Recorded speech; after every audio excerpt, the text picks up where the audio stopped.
Okay, so we have 2 lands, Leonin Arbiter, Batterskull, Apparition, Sword of Fire and Ice. This hand isn't great. We have no turn 1 play, and no way to get our equipments onto the board. Probably I'm supposed to mulligan this. Okay, this hand is way better. We'll keep. We are going to have to put one thing back. We already have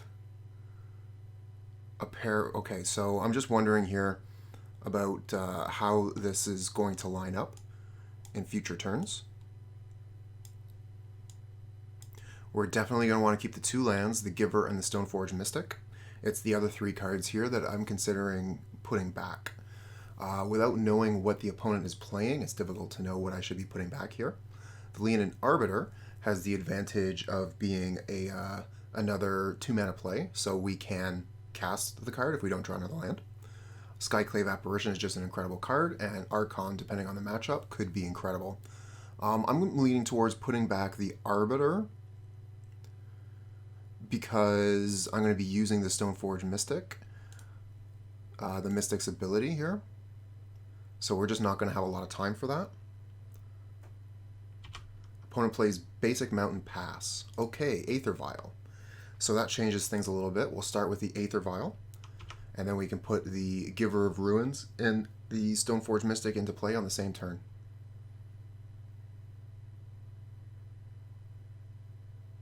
Okay, another basic Mountain, and a Kiln Fiend. Okay, so this is some sort of combo deck, and we are in danger. Kiln Fiend is probably going to kill us in this next turn here, or at least that's going to be the opponent's intention. Okay, we find the 3rd plains here. So if we can survive a turn, we can apparate the Kiln Fiend, and the Archon will actually be quite good in having the opponent play only 1 spell per turn. But we're going to have to survive a turn here in order to make that happen. So we'll play the Stoneforge Mystic, we'll go get Batterskull, and we'll pass. We can put the Giver of Ruins into play through the Aether Vial, instant speed. And we're probably going to have to block the Kiln Fiend.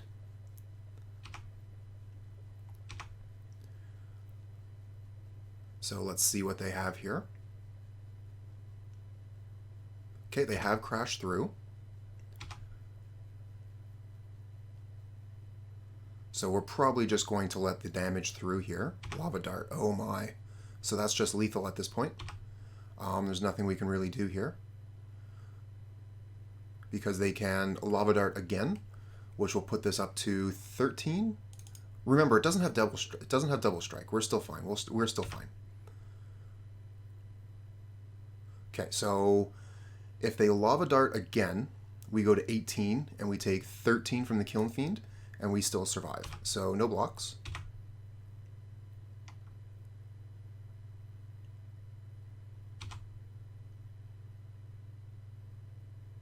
Oh, and they have the mutagenic growth. Okay, so that does kill us.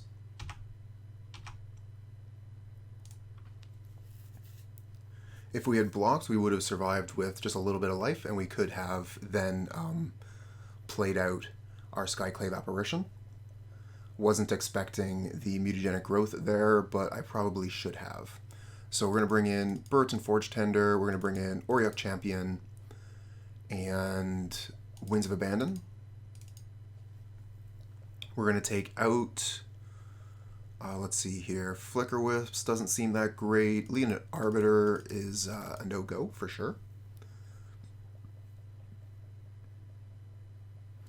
Archon seems quite good. Sword of Fire and Ice seems fine, so maybe we take out a Flickerwisp. I want to keep the Archons for sure. They seem great. Apparitions seem very good. Maybe I do take out one of the equipments here. If I take out one of the equipments, I want it to be the Maul.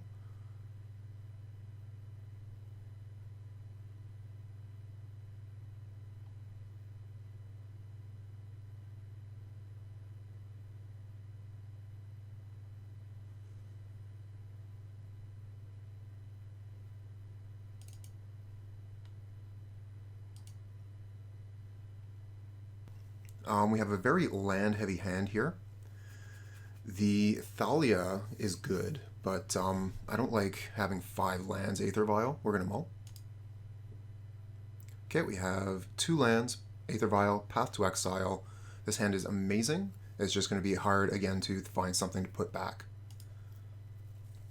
So we need to keep the 2 lands, need the Path, and then everything that's left over is incredible. I want to keep the Thalia. That's our turn 2 play. So do we get rid of the Archon or the Apparition?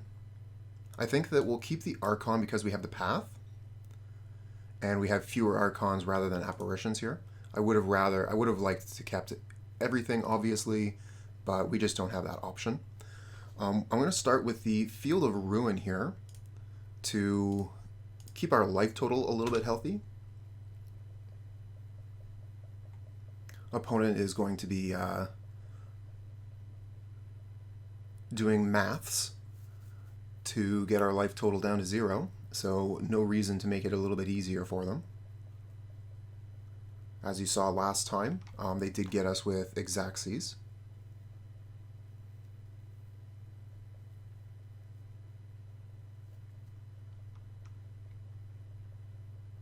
Okay, Basic Mountain and Blister Coil Weird. Okay, so we're going to put down Thalia and make it a little bit harder for them to combo.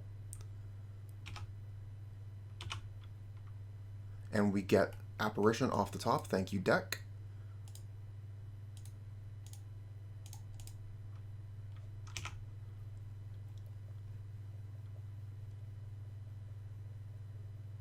Okay, so they have a Kiln Fiend now.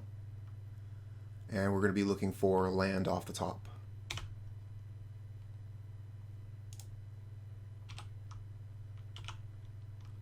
Perfect. Alright, so the question is, do we play the Archon or do we Skyclave the Kiln Fiend here?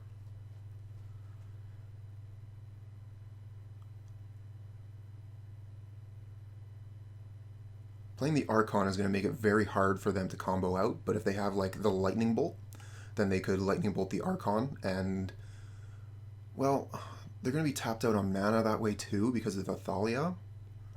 So Archon taxes them 2 ways, whereas the Apparition takes the Kiln Fiend off the board this turn.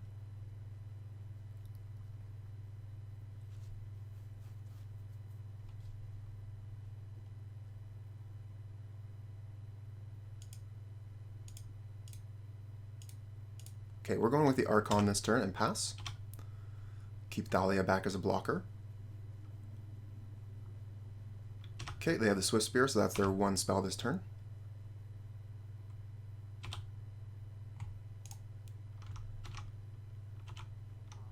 And we get Winds of Abandon. Okay, cool. So, we have the Aether Vial ready to go. I'm thinking probably Winds of Abandon hit one of their... Okay, so if I play the Winds, then I don't have access to the Path because of Thalia. So I think we just go ahead and pass here.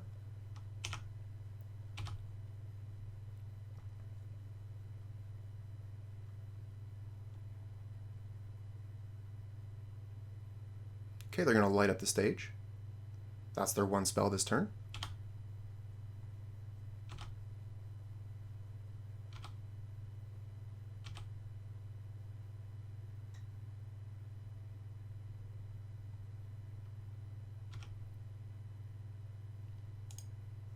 Okay, let's bring in Skyclave Apparition, and we'll get rid of their Kiln Fiend.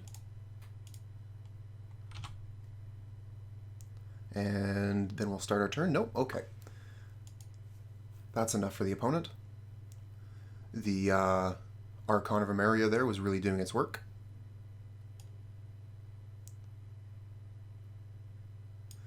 And I think we can just submit again. Pretty satisfied with how that went.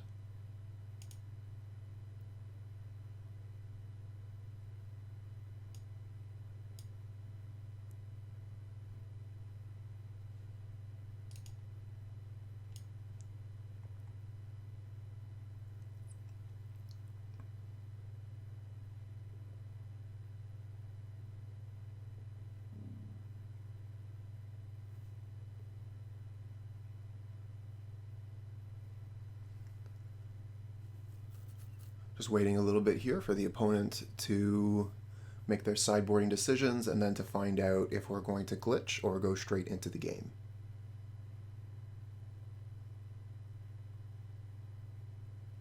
We do have some very nice sideboard cards here between the Champion and the Forge-Tender.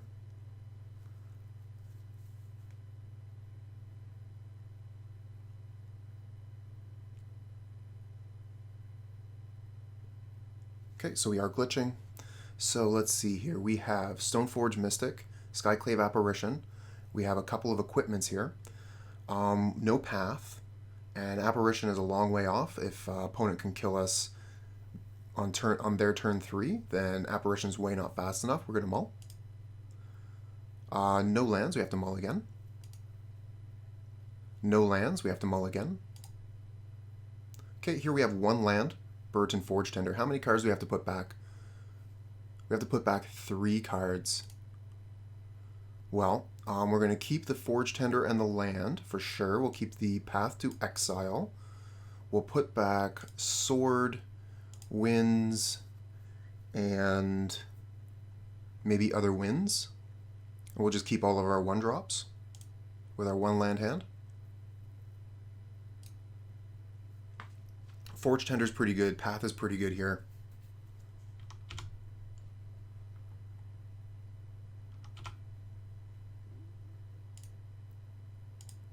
Okay, we'll play Forge-Tender first. That'll stem the bleeding a little bit. We have Path for when we need it, when they're presenting multiple threats like this.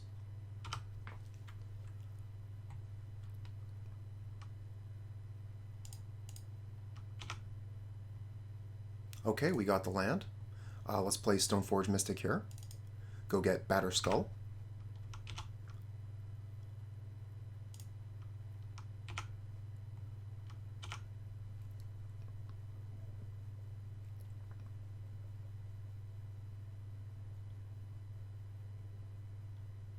Okay, so they have the Stomp. Damage cannot be prevented this turn. So Burrenton Forge-Tender basically has no text this turn. And that also means we're not going to get our Batterskull out. They can do quite a bit of damage to us this turn. No blocks. We want to save that Forge-Tender. I think they probably should have attacked first and then stomped the Stoneforge Mystic so that they could have killed my my Forge-Tender. Okay, another land. 2 more lands until we can cast the Batterskull. Let's put the Giver of Ruins down and pass the turn.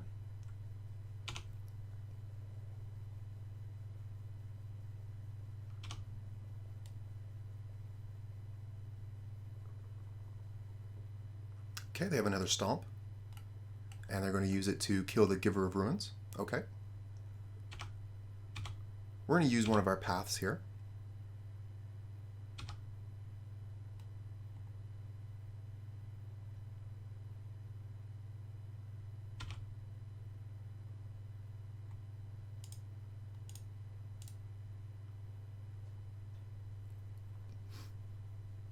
And then we'll take the 4, again, because the Stomp is saying that our Forge-Tender would die otherwise. So we've got the Forge-Tender, which is a great card in this matchup, but the opponent has these Stomps that, while they were getting damage through, I think they could have been utilized a little bit better. They are instants. So opponent could have waited until I blocked with Forge-Tender and then used Stomp. And they would have gotten my Forge-Tender off of the board that way. Okay, they're doing a very good job at killing my creatures.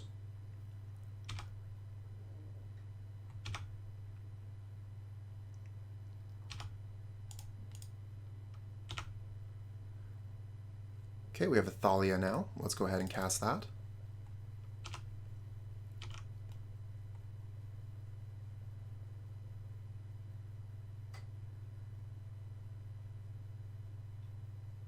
So we had some good cards here, but we are on a mulligan to 4. So it's pretty hard to gain any traction here. I think that we had a really good shot But the opponent just had too many good cards in the... Oh, really? They're just attacking with that? Did they finally learn how Stomp actually works? Well, we're going to block. We only have 8 life. Okay, that's great.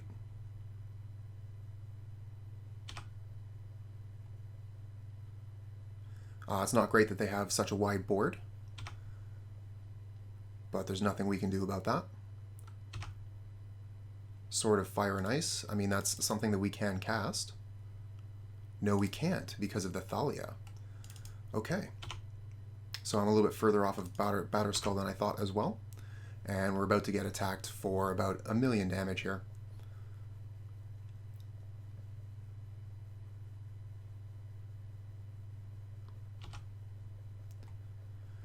Pretty much any spell is going to seal the deal. And here's a Flame Slash for the Thalia, so GG.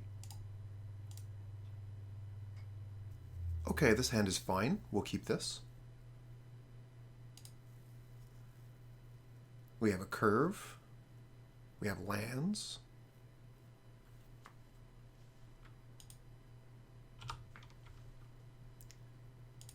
Start with Giver of Ruins.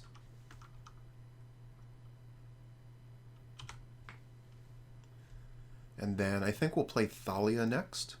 It looks like the opponent is on a control-y kind of thing here. Eliminate. Okay.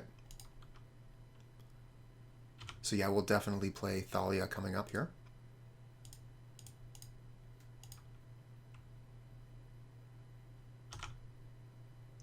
No 3-mana Planeswalkers for you this turn. Okay, just playing a Mystic Sanctuary tapped here. So that must have been their only land. Or, yeah. They still have 5 cards in hand. Probably all spells. Aether Vial a little bit late here. Probably going to play the Stoneforge Mystic instead. Let's start with an attack.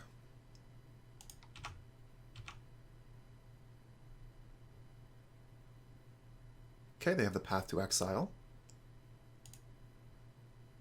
So we'll go get a Plains, which will let us play our other spells later. But for now, we're playing the Stoneforge Mystic. And I'm going to get the Sword of Fire and Ice, I think. I'm just wondering, because it would give my my creatures protection from blue, which might be pretty good. But they have the black and white removals already. So maybe we'll just go get the Batterskull.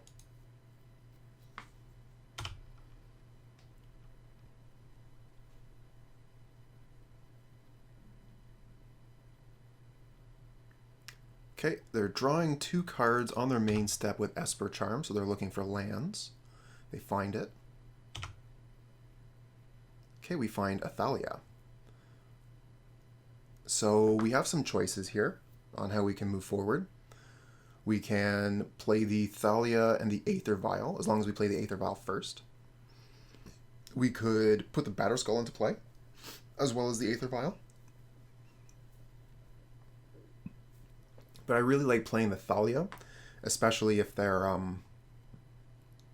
hurting on mana a little bit here. So we're going to attack with the Stoneforge Mystic, since we're not going to be activating it. Put the Aether Vial into play first, and then the Thalia.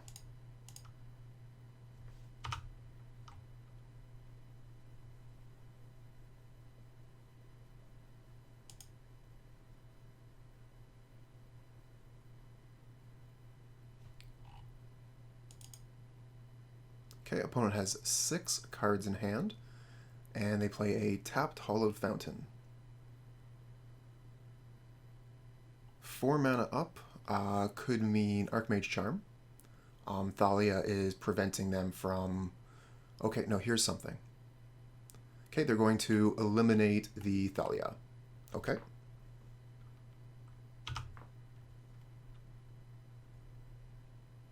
And they have the Path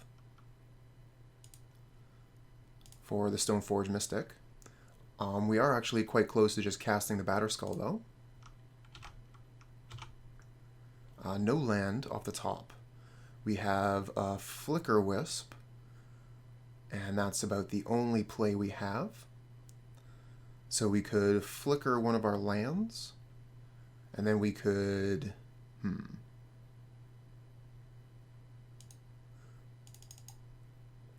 No, we're not getting much value out of it. But putting Flickerwisp onto the board is a clock, so that's the reason we're doing that.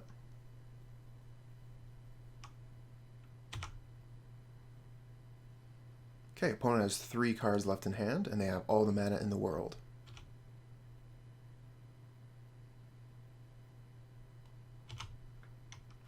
Ooh, Archon is nice. Let's start with an attack. We're going to want to cheat the Archon in through the Aether Vial here, so we're going to have to wait on it for a turn. We're doing that because we don't want it to be countered.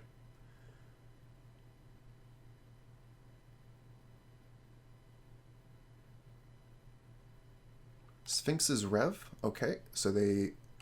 Sphinx's Rev for 3. That gasses them right back up. So now they're back up to 6 cards in hand. Mystic Sanctuary, probably putting, yep, Sphinx's Rev back on top of their library. That's an interesting loop. Actually a dog, more D&T, yep. We're playing 1 league of Death and Taxes, and after a break I'm going to come back with Yawgmoth.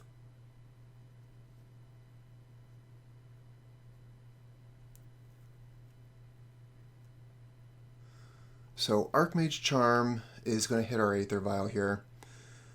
Unfortunately, there's just nothing we can really do about that. We could crack the Sunbaked Canyon and try and find a 2.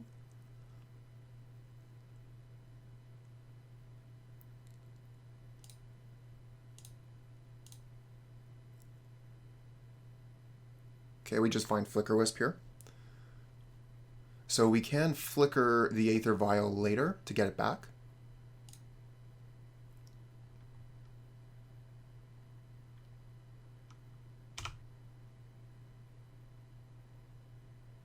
And Arbiter.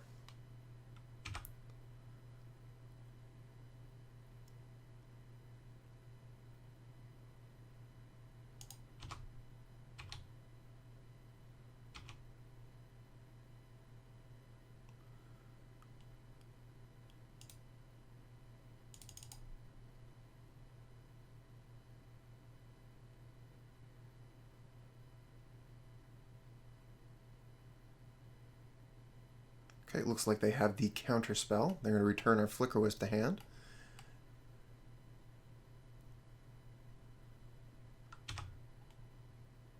And now we've got 8 cards in hand, so we have to discard something to hand size.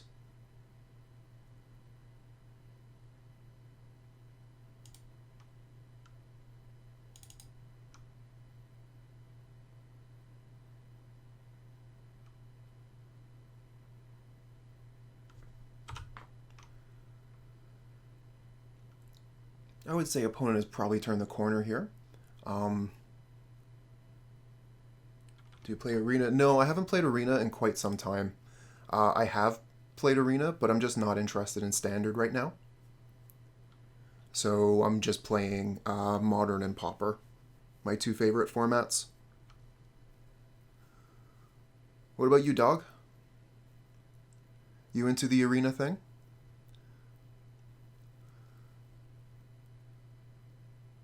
I think that we're just going to go for another Flickerwisp here.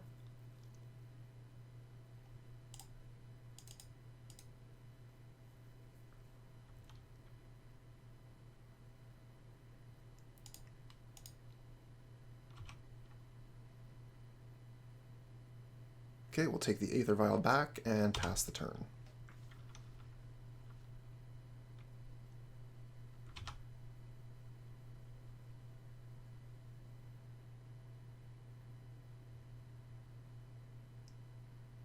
Oh, okay. I've done a little bit of cubing with some of my friends.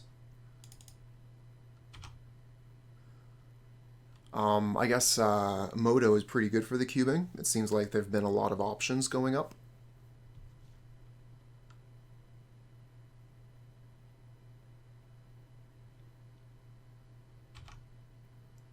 I find that Modern seems to be in a pretty good place right now, which isn't something that I've always been able to say. Field of Ruin is interesting. We finally have 5 mana, so Batterskull is on the table. Let's start with an attack.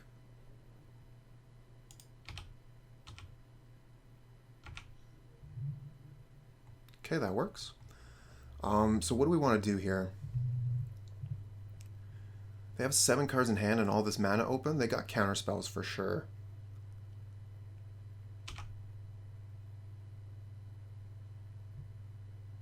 I'm just going to pass here.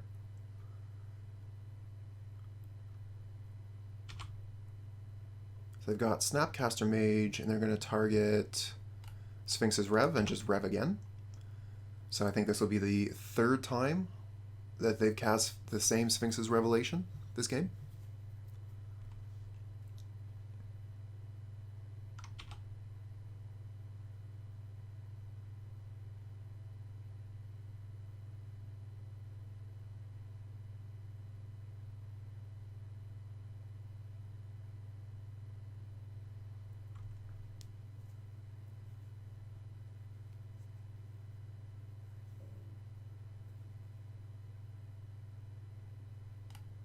Okay, so they're Archmage charming our Aether Vial again. When an opponent has so many things to do, they decide to take my Aether Vial.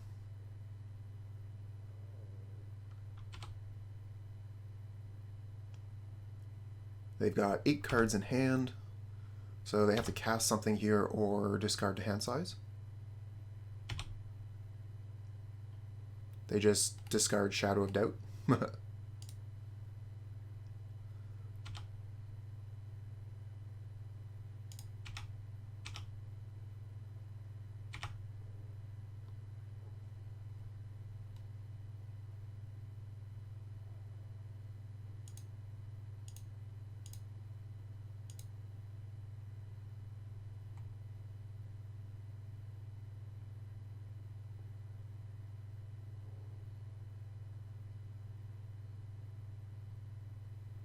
Okay, so we're casting the Apparition here mostly as bait. Okay, it resolves. So we'll just take the Snapcaster Mage off the table, I think. We could also grab that Aether Vial. And then if the Apparition dies, we get a 1/1 Illusion.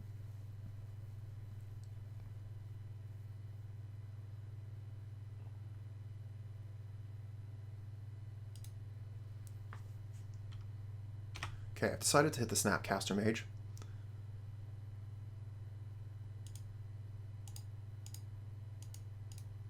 And we'll try the Archon next.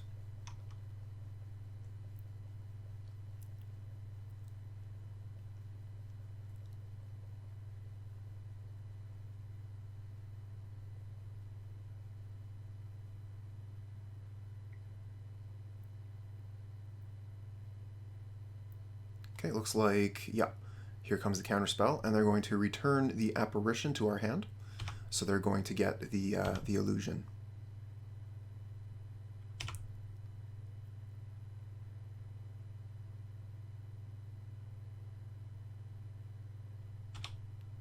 And they Shadow of Doubt to cantrip. They still have 32 cards left in their deck.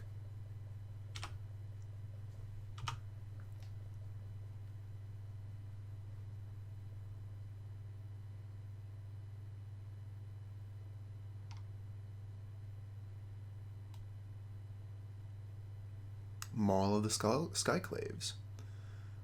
Alright, let's see here. Let's start with an attack. They've gained quite a bit of life from those Sphinx's Revelations, undoing all the good work our Flickerwisp has been doing.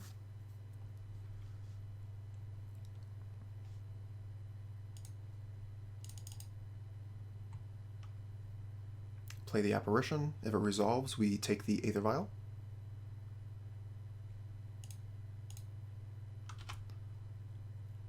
Okay, that worked. I don't think there's much else to be doing this turn. We could put the Maul into play, but I'm sure they have counter magic for that. They have 6 cards in hand and all the lands.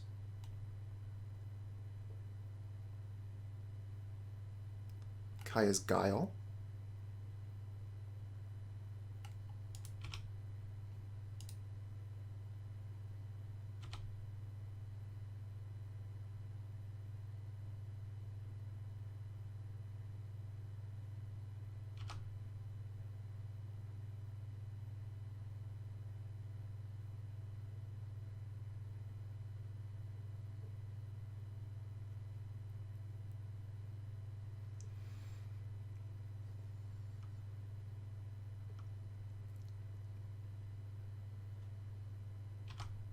And they're drawing cards with Archmage Charm now.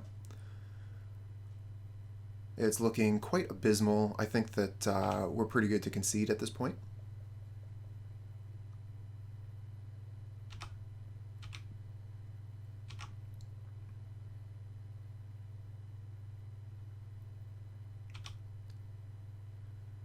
And we got an Archon. All right, let's try some things. I'm gonna put them all into play, or try to.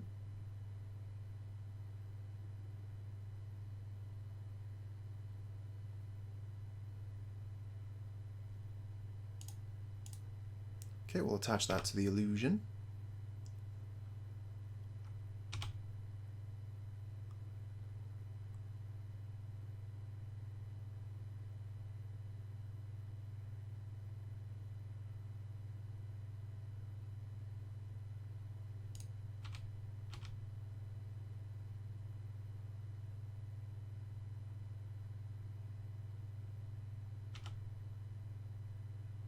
Okay, looks like they're fine with just taking the damage here, which is worrying in its own way. Let's cast another spell.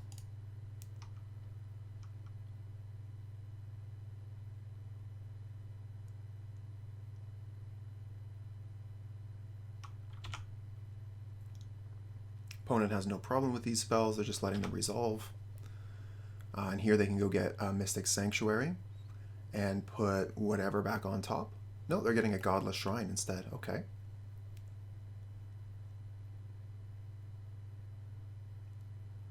Did they try and put that into play untapped? It looked like they just lost some life. White Sun Zenith.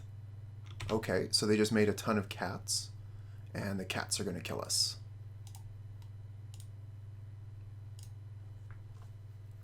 Weird deck, opponent. So how are we going to fight this? We have Rest in Peace, which deals with some of their graveyard shenanigans. Relic-Warder doesn't seem to do much of anything. Mirran Crusader would have protection from some of their removal spells.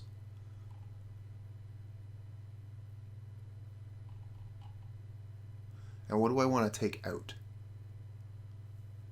I actually don't want to take out many things here. The deck actually seems quite strong already. I think we can take out some of the Path to Exile. So let's just take out the same arts, and we'll bring in some Rest in Peace.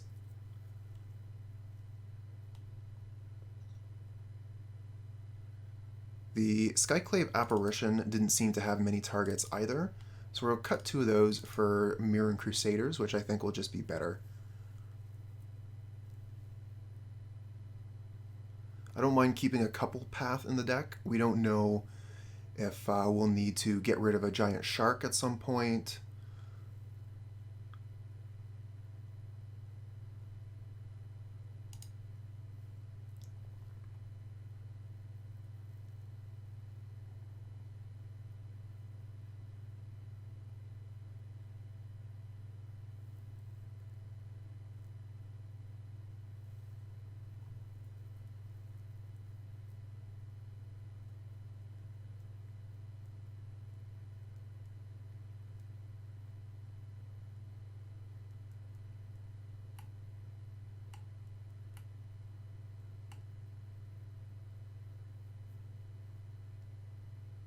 Okay, so we jumped right into the game. No glitch. Definitely take the play. 3-land hand, we have Arbiter and Stoneforge Mystic. We have Archon, we'll keep.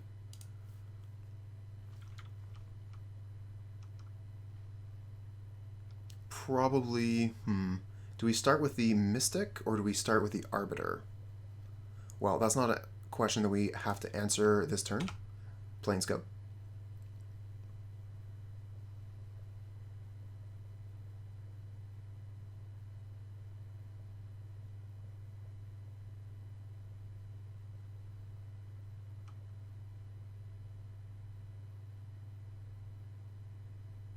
Hollowed Fountain tapped. Okay.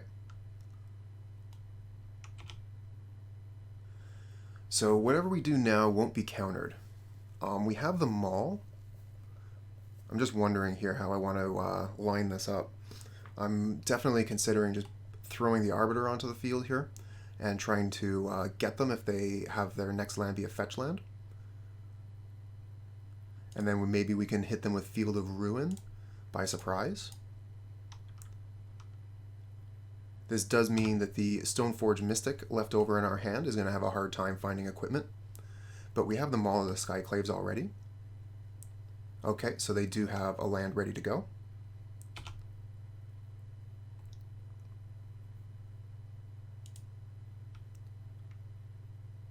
Field of Ruin. And we'll attack.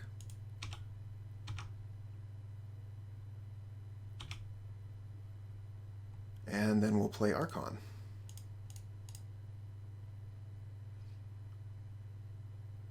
And it resolved. Fantastic. So non-basics will be coming into play tapped. It's going to be hard for them to use those fetch lands. Yeah, fetch land comes into play tapped, and if they want to use it, they have to pay 2 mana.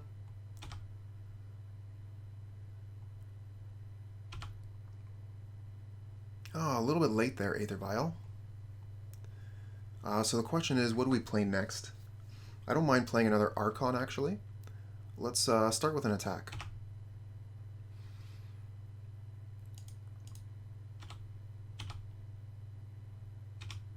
We could have also put Maul into play there for more damage.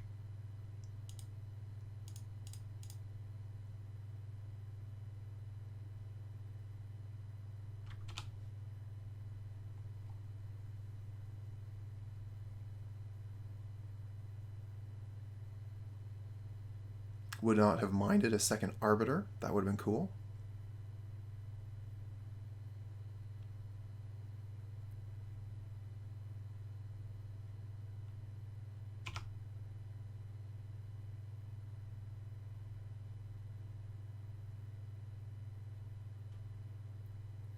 Oh, they don't know how Arbiter works. They just lost their land.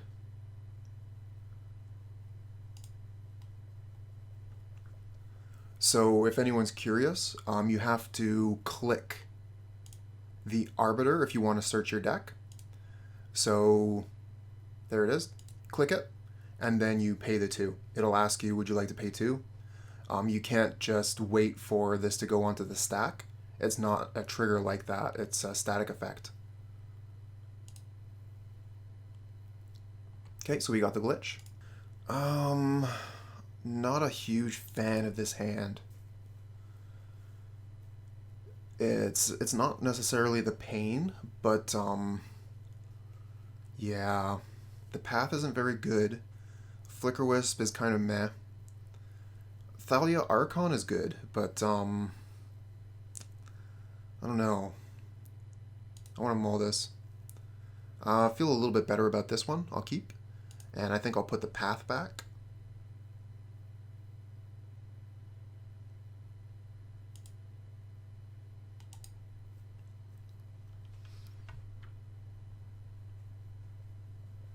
That Leonin, it was all about that Leonin Arbiter last time. Okay, another Arbiter, very cool. Let's start with Aether Vial, and we'll put Arbiter into play next turn.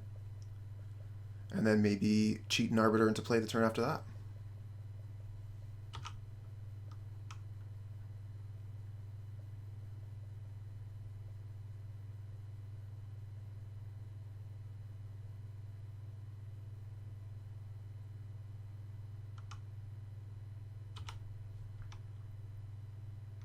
Okay, there's that Flooded Strand. They're going to want to crack that when I have the Arbiter on the stack.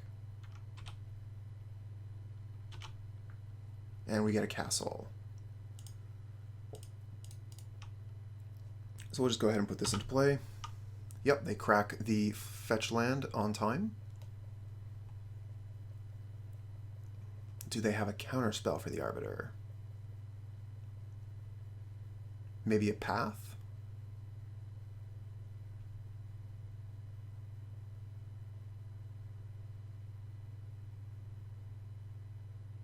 Okay, Arbiter hits the board. Fetching is taxed.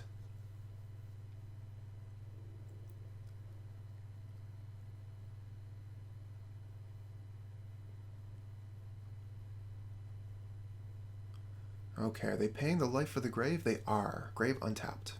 They have 3 mana up, so they could be using the Archmage Charm. Well, it looks like they have a plan here. Maybe Kaya's Guile? Okay, so yeah, they want me to sacrifice the Arbiter here. I must comply, but our next turn is going to be fine. And we can cheat the Arbiter in so that they won't expect it.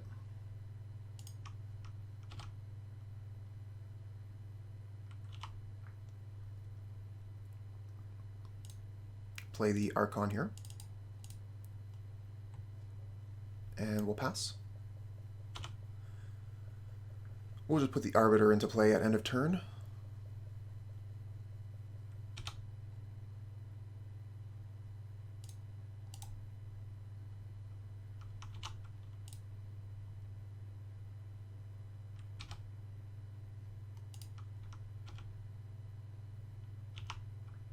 And we get a Thalia. Okay. So if we play the Thalia, we don't have the Field of Ruin up.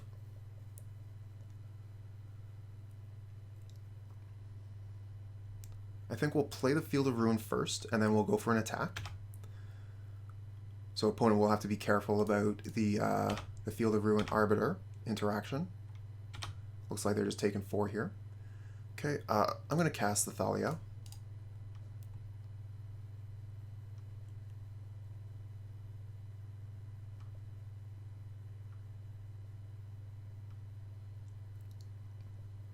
They do have an answer here. Cryptic Command, counter, draw. Classic. And yeah, our Field of Ruin is tapped. We didn't have the mana to be able to use it. Would have been nice to get rid of that Watery Grave, though.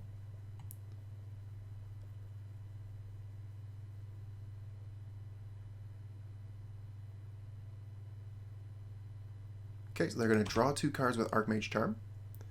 If they don't get a land here, a basic land, we can get rid of that Watery Grave. And we'll even have enough mana to search ourselves. Oh, no, they got another black source here. So we're not going to be able to take them off of black mana. Depending on what we draw, it still might be worthwhile to use that Field of Ruin, though. Okay, we're going to set up our yield here on the Aether Vial. Always know, always yield. And we get Giver of Ruins. So we can cast the Giver of Ruins off the mana that we get from the field here. Let's start with an attack. They have Plains up, they could have Path to Exile.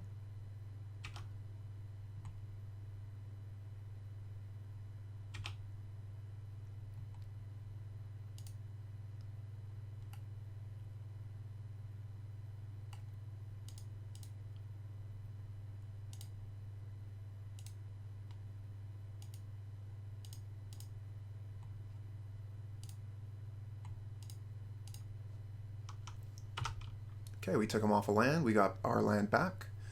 We was able to play our spell per turn and Giver of Ruins. If we're able to untap with Giver, we're going to be feeling pretty good. Opponent does have a lot of cards in hand. We have 0 cards in hand, they have 7. So they have options. But one of those options will not be Damnation, because they only have 1 black mana.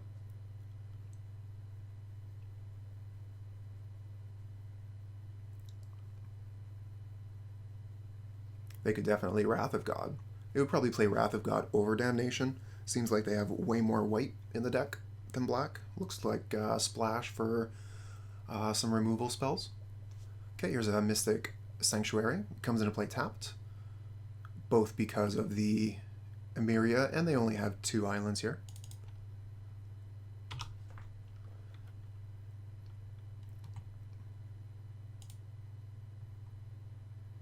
Okay, another Field of Ruin, so we'll put that into play.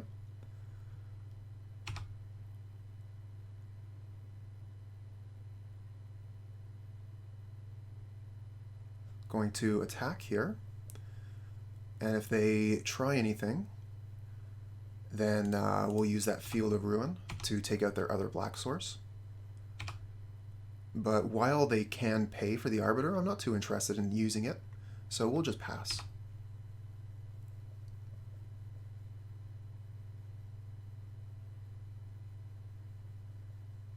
You want to pay the life for that, even though it will come into play tapped for the Archon? No, of course not. Okay, so we could tap down a couple of their manas here. They would have to pay 2 for the Arbiter in order to get a land out of the Drowned Catacomb, and this would also take them off black mana, unless they have a basic swamp.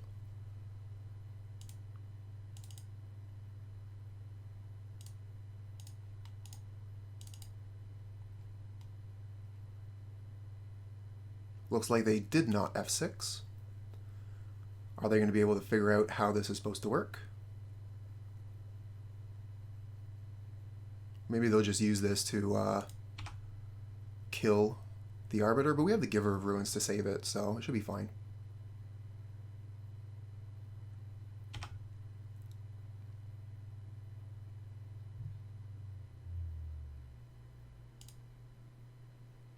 Okay, so they figured out how the Arbiter works. No black mana for them, though. Ah, Plains off the top. Give me a break. I should have kept that in hand to bluff a card. Definitely should not have played that Plains.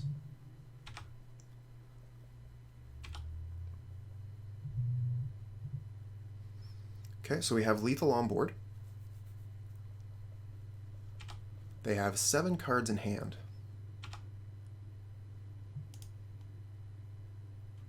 Another Aether Vial off the top. Not really what we're looking for here. This could be Cryptic Command, tap the team.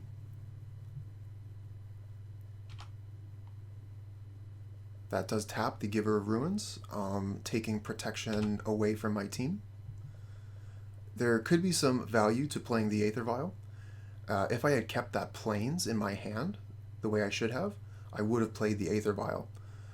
But I think right now it's just a little bit better to have a bluff in hand rather than an Aether Vial on 0.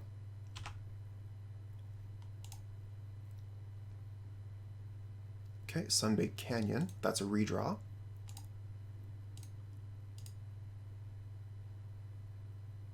Another Canyon. Okay, let's go to combat.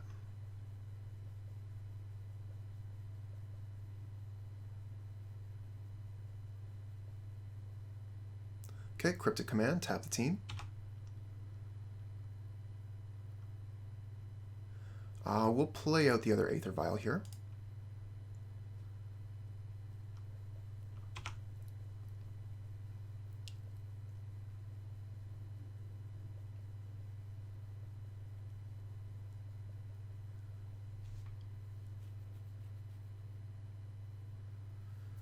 Just got to get those last few points in. Unfortunately, if opponent has a Sphinx's Rev, that's a lot of life they can gain.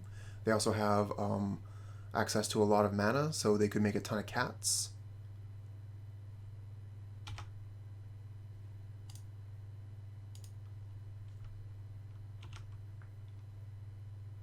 Okay, we get Thalia. Let's start with draw a card. And we get Path to Exile. Interesting. Alright, let's go to combat.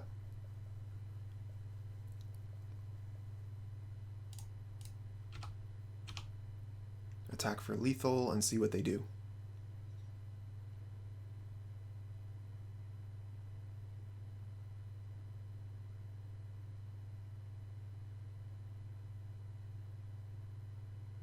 Okay, Sphinx is rev for 5. So they're going to gain a bunch of life, draw a bunch of cards. We'll hit them. And then play Thalia.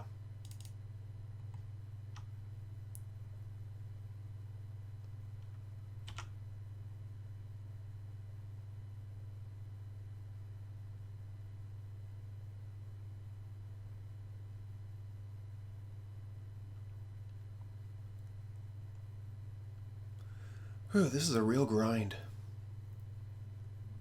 Just the grindiest. Okay, so they've got the search down, allowing them to crack the Flooded Strand. Go get Mystic Sanctuary and put something on top. Sphinx's Rev, maybe?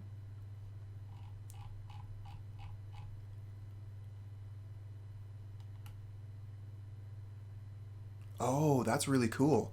So the Archon cancels Mystic Sanctuary, because Mystic Sanctuary, the wording says, when it enters the battlefield untapped. That's really cool. I didn't know it worked that way. Another plus in the column of the Archon of Emeria.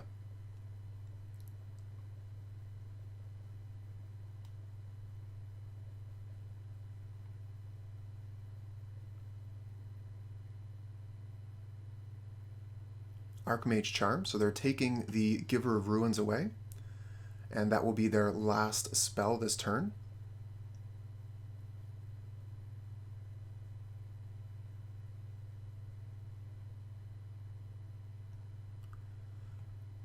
I'm just wondering if I should path it now.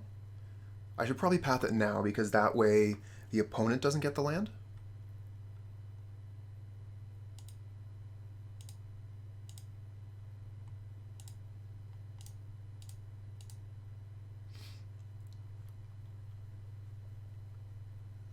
They have no more spells this turn.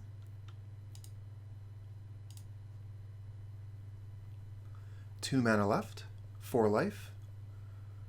I think we win this game. Okay, so we have a 1-land hand with Aether Vial. Not a big fan of this. Let's mull. Okay, we have a 2-land hand with Aether Vial. We can put the sword back. Let's keep.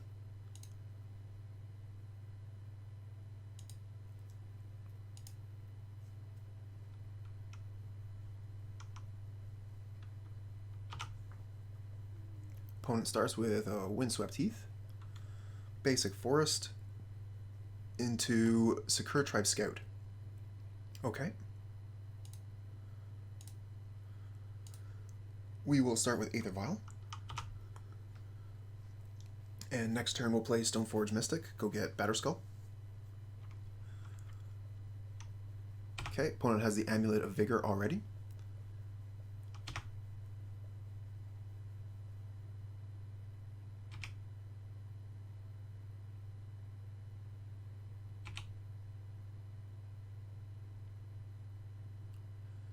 Okay, so that's a problem. Opponent is moving at lightning speed here.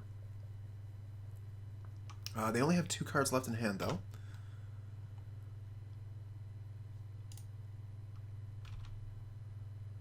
But that's because they put all their cards onto the table.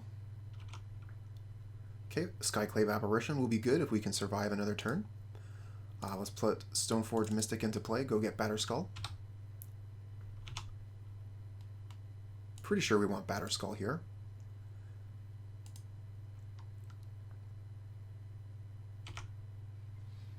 Okay, we have to remember to put Giver of Ruins into play, end of the opponent's turn. Oh, and they have the Summoner's Pact. Okay. So here comes prime time.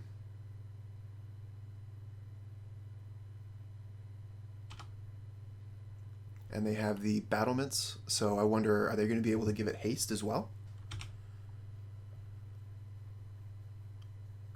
If we take the Dryad off the board, oh, Through the Breach, here it comes. So yeah, the Through the Breach gives primetime haste. I was wondering if we had a line to remove the Dryad so they would die to Summoner's Pact, but with primetime coming into play and having haste, we are pretty toast.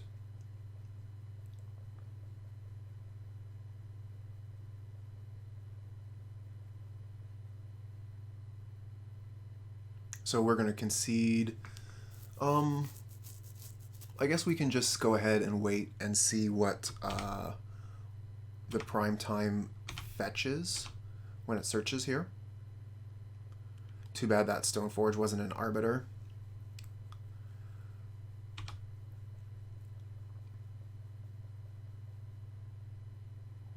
Okay, so we're going to concede in a second here. I just wanted to see what they grab with the prime time here.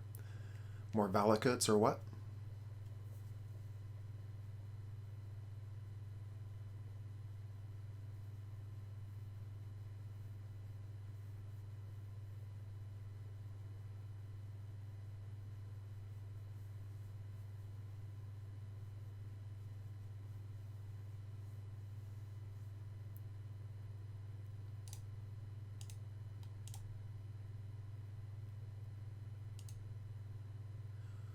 Okay, so they got some Karoo lands, and that was going to let them do some nonsense. Alright, what do we want to do? We're going to want to bring in the Relic-Warder to take the Amulet off the board. Mirran Crusader has protection from green. That might have some relevance. Winds of Abandon. Not great, but might be better than some of the other things that we're playing. Archon is good. Flickerwisp is kind of meh.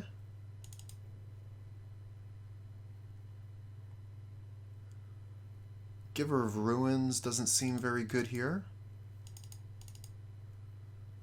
Thalia is okay.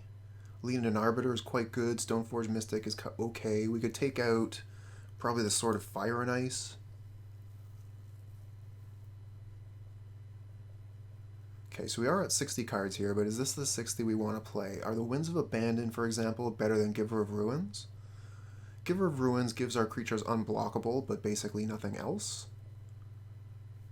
I don't think it's worth playing. Phyrexian Revoker doesn't seem all that hot. So I think we're fine with what we have here.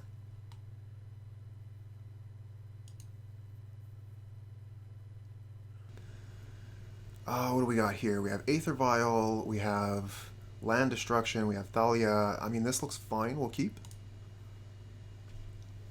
We might be able to get the Skyclaves down in time to actually do something here. So let's start with the Plains Aether Vial. Ghost Quarter could be quite good, being able to destroy a land in response to the Amulet trigger.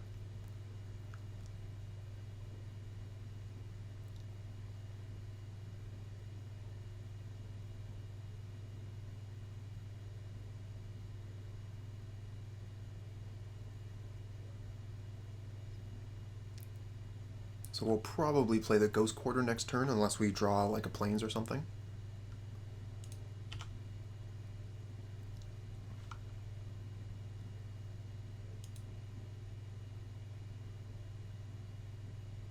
Oh, Engineered Explosives on one. Okay. So that will get rid of the Aether Vial. We're going to need to get to some white mana so that we can cast the Apparition.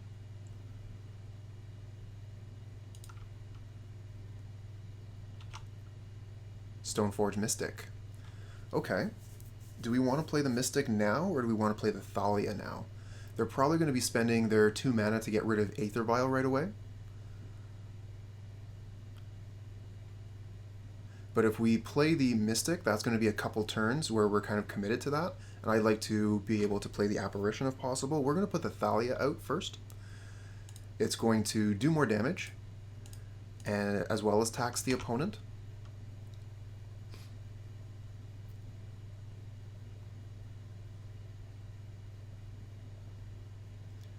And if they tap off of 2 mana, we might be able to take the Engineered Explosives away with an Apparition here. If we draw Plains. Could also draw a draw land. There's a castle. Any one of those will give us access to Apparition. Otherwise, we're probably casting that Mystic holding up Ghost Quarter. Castle Garenberg. That's a good land from the opponent. Makes 5 mana into 6. Okay, they're just going to go ahead and use the explosives immediately.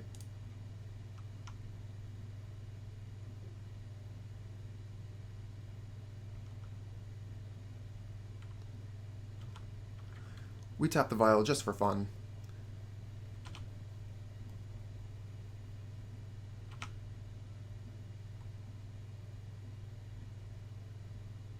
And there's the planes we were looking for. Okay. So we could play the Stoneforge Mystic, hold up Ghost Quarter.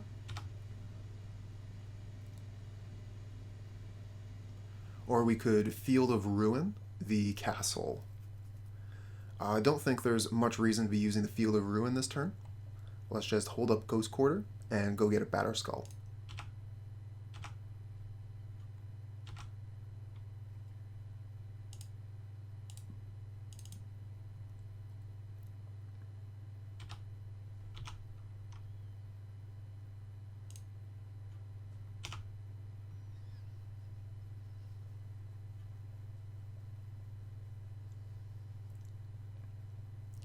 Okay, opponent with 7 cards in hand.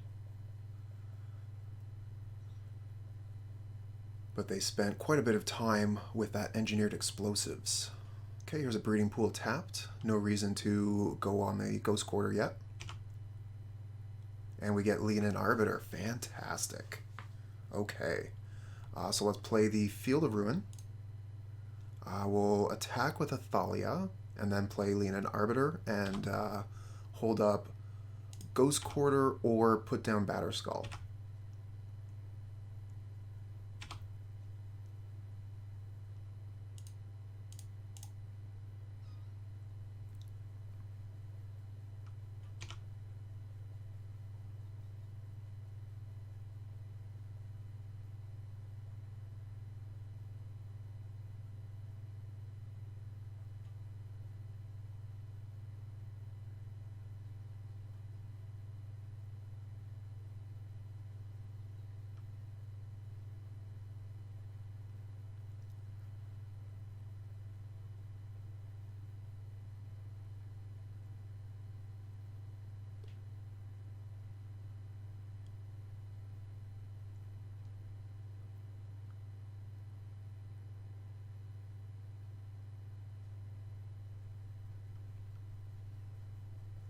Okay, we're going to have a pretty quick clock moving forward here. Okay, so they put down a target for our apparition. I think they're going to have to hold up some mana here.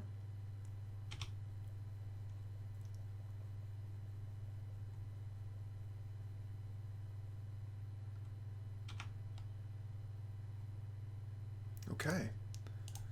Let's put the Batterskull into play. And then apparate that scout.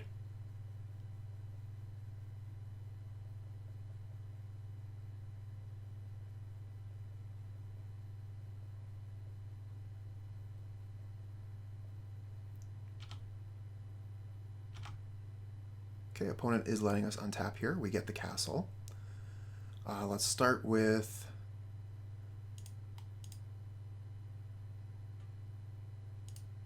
this.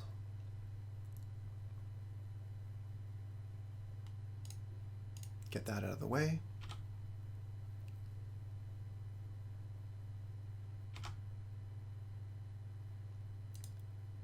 Attack all.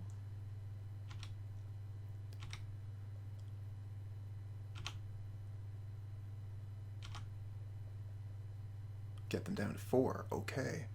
I think we just pass here.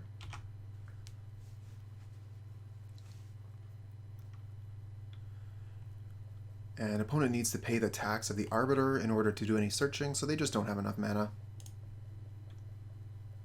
I think we're satisfied with how we boarded here, so I'm fine with just submitting and going again.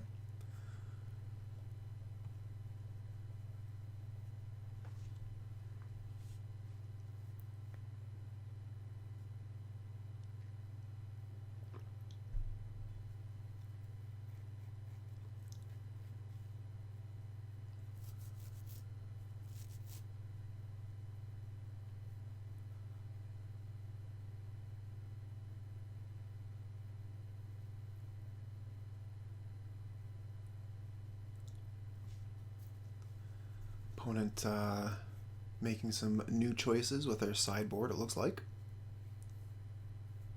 Okay, what do we got here? We have Arbiter, we have Vial, we have Thalia, and Apparition. This is a keep. We have the lands to play our spells. The opponent could still absolutely just trounce us if they have a fast hand, but I'm hoping that the Arbiter will slow them down enough. Okay, opponent has kept 7.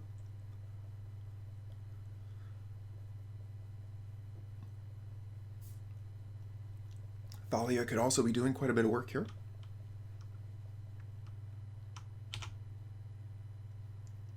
Okay, we got the 3rd land. Let's play Aether Vial Pass. We can decide what we would want to do on turn 2 on turn 2. No need to torture ourselves deciding if we want to play Thalia or Arbiter yet.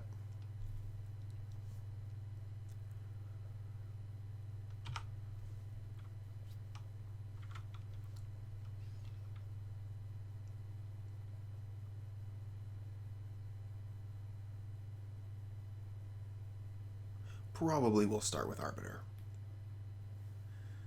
I don't think the opponent is going to have as many removal spells as some other decks. And it seemed like the Arbiter did a ton of work last game. Okay, here's a Breeding Pool untapped. And an Explore.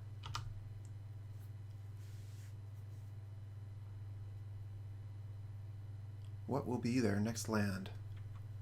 A Wooded Foothills untapped. I mean, of course, right? Okay, so, Aether Vial.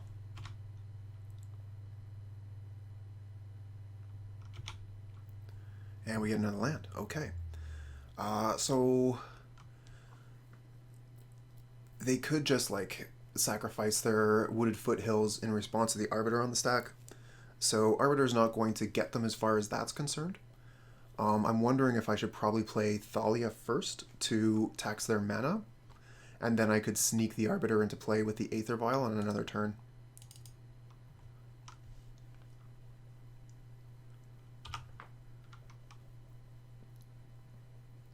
It's just deciding how I want to tax the opponent here. I can't really tax them on lands with the Arbiter this turn, so I'm going to tax their spells, try and slow them down a little bit that way. And then I'll put the Arbiter into play next turn, and I'll have the option of a Crusader or an Apparition, depending on what they're going to do with their mana.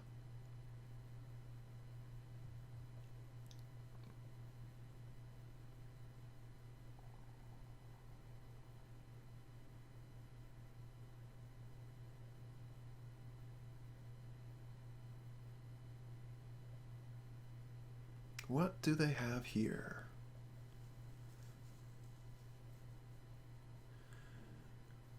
Interesting thing about Thalia is its interaction with engineered explosives.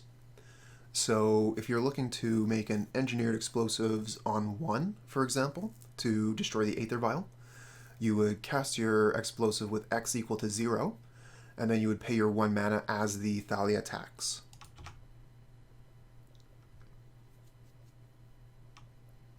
Okay, opponent looking for lands. They just cast Explore for 3 mana through the Thalia.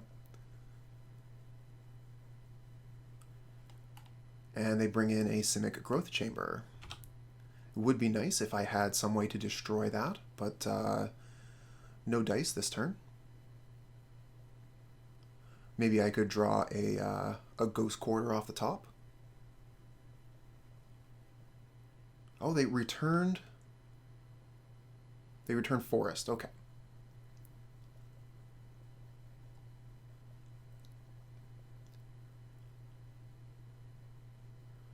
So with Explore, they can play an additional land. So that means they can just play the Forest out of their hand, right?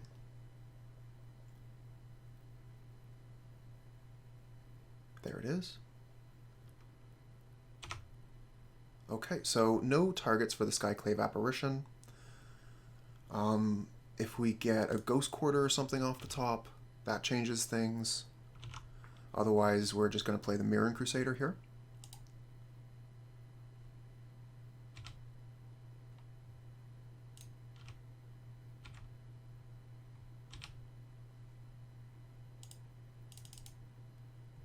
And we're going to hold the Leonin Arbiter up as a trick.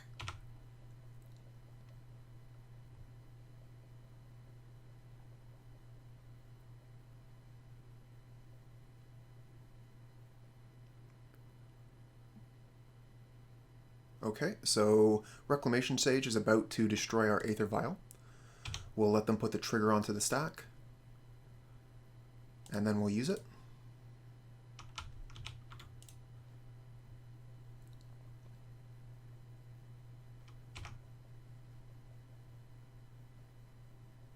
Our two creatures here, Mirran Crusader and Thalia, are going to be very good at attacking through Reclamation Sage. I don't know if I need to apparate it. Apparate would mean the Leonin Arbiter would be able to attack as well. So we'll do a little bit of math once the turn passes back to us. Oh, well, that is definitely something we can take out with the Apparition.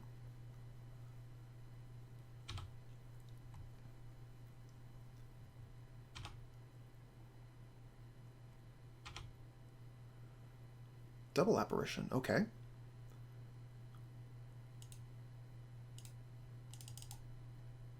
Let's apparate that Dryad. And attack for 6.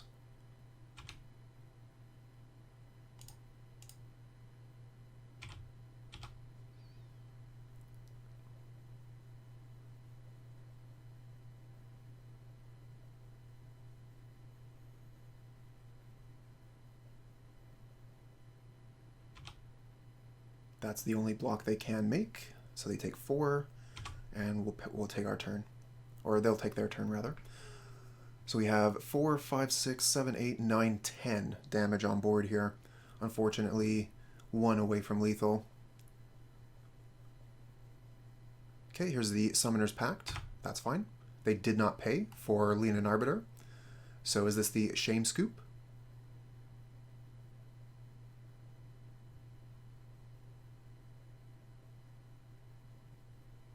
No, they have another Summoner's Pact. So they're going to have to pay 8 mana on their turn.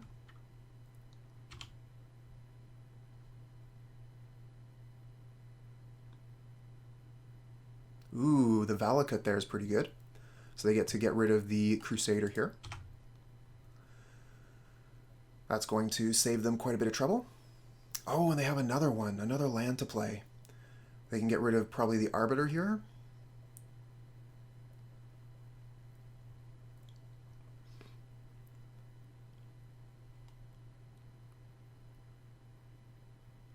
And they will have enough mana to pay for the 2 pacts.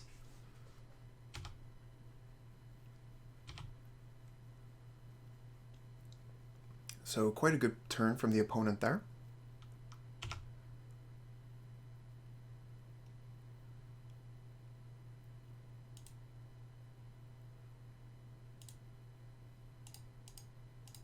Okay, we're going to apparate their other Dryad.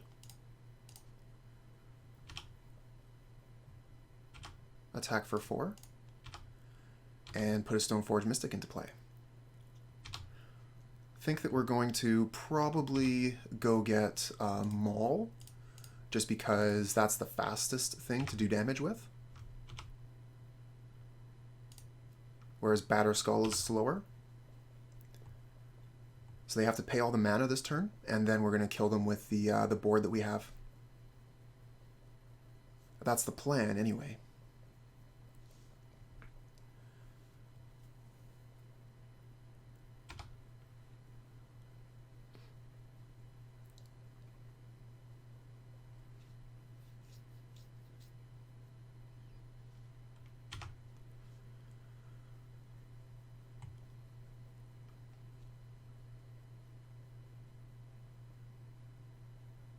And that's that. We have a 4-land hand here with no turn 1 play against an unknown opponent. I'm leaning towards mulliganing this, but the Ghost Quarter Field of Ruin could be quite good if the Leonin Arbiter survives, but there's no guarantee to that. This hand is quite a bit worse. We're going to mulligan. We can keep this, although we're not too happy about it. We're going to get rid of the Maul for sure. We got to get one more card, probably the Flickerwisp here.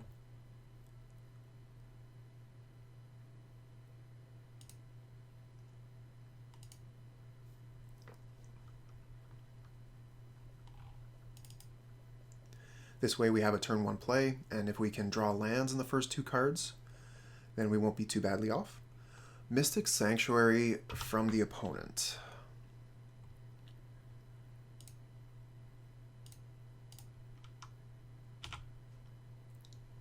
Really looking for a land off the top so we can play our Mystic.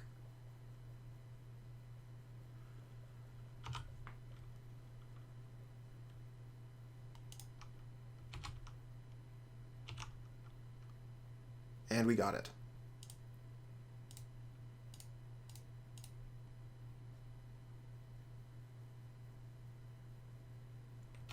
Okay, Mystic resolves. Let's go get Batterskull.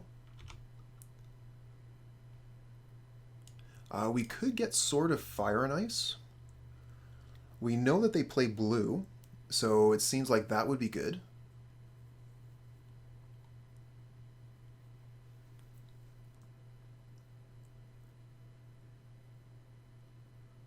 I'm going to get Sophie here. And I'm going to hope that Sophie is really good.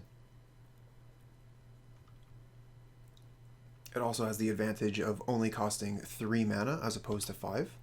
So if they kill the Stoneforge Mystic here, Sophie will be a lot easier to put into play. Oh, and they have a Steam Vents here. So more and more, Sophie is looking good.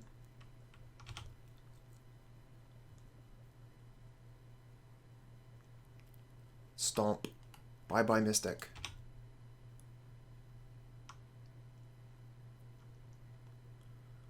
Okay, we're hoping for fetch land and no fetch from the opponent.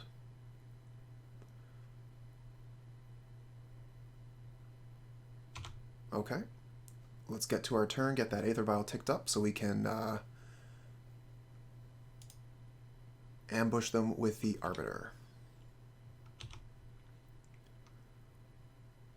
And we got a land, okay. So, because we got a land here, and specifically the Field of Ruin, I'm going to want to hold up the Arbiter, and maybe take another one of their lands off the board. Either that or cast the Sword of Fire and Ice. Let's cast the Sword here, while they don't have Cryptic mana up. And if they fetch in response, then we can put the Arbiter into play.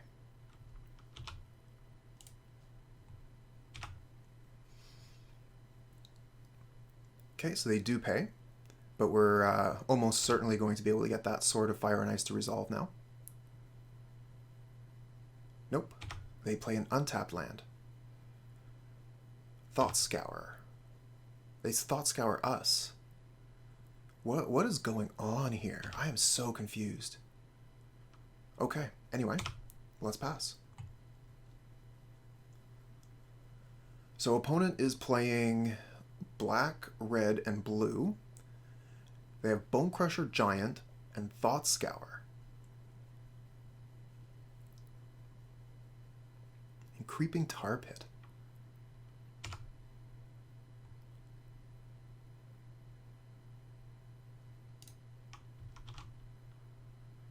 Okay, let's take that up 3. Very good. And we get planes. Okay. Let's start by maybe equipping to Leonin Arbiter. One of the disadvantages to equipping right now is that we would not be able to use the Field of Ruin if we did that. I wouldn't mind taking one of their lands off the board, but they have plenty of mana to pay.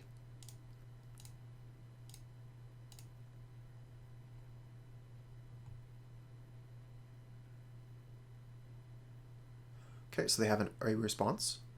Drown in the Loch. Oh, and that would be why they have the Thought Scour. Okay. And then we pass. We have Apparition if they put any permanents into play. Otherwise, we don't really have anything to do. We could draw a card, but that would get rid of one of our lands. I think having 3 lands is probably fine.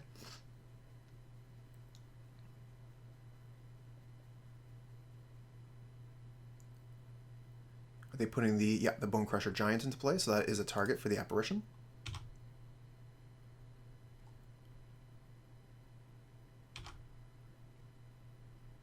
Let's see here. We'll start by drawing a card. We get a Plains, okay, and then we'll apparate the Giant.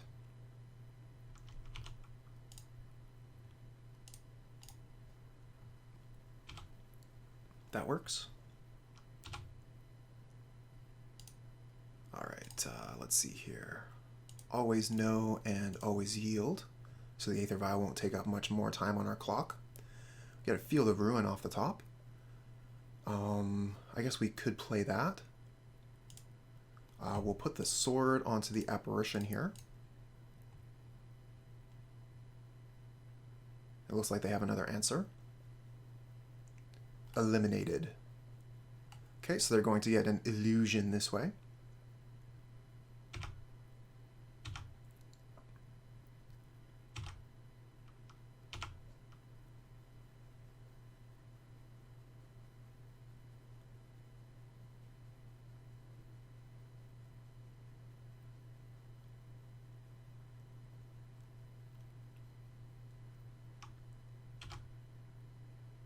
Coming in for 3 with the illusion.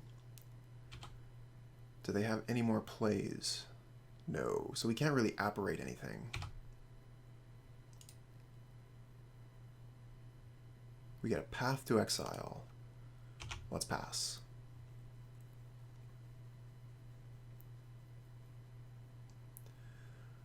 Probably going to use the Field of Ruin on that Creeping Tar Pit. Get that off the board. But we might just wait until they pay for it. No problem. Just take the 3 here. When we find a Flickerwisp, we can get rid of the illusion. Get rid of the Creeping Tar Pit.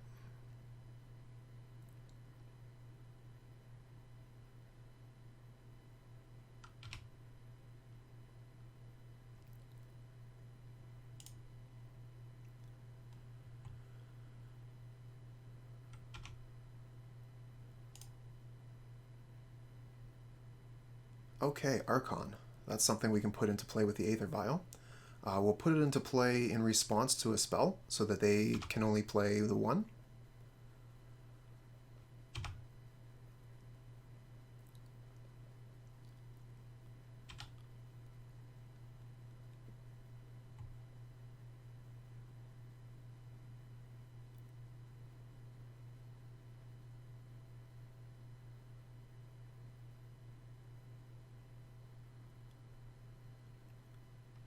Okay, it looks like opponent is attacking again.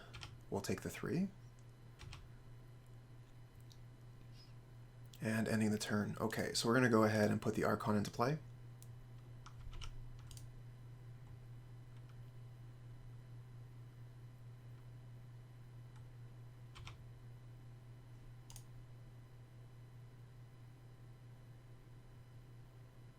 And we get Giver of Ruins. Okay, let's try to equip.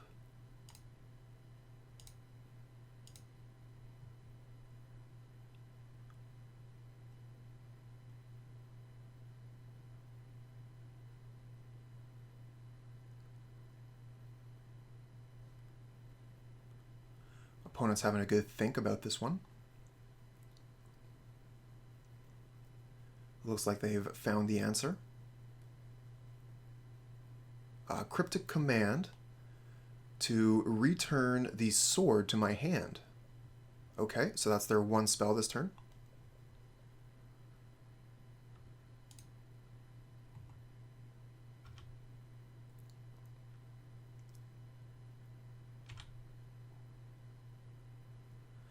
Go ahead and attack, and then we'll replay the sword. Don't need to worry about a counterspell. They've already played their 1 spell per turn. Our life total is getting quite low here. The illusion has been quite the clock for the opponent.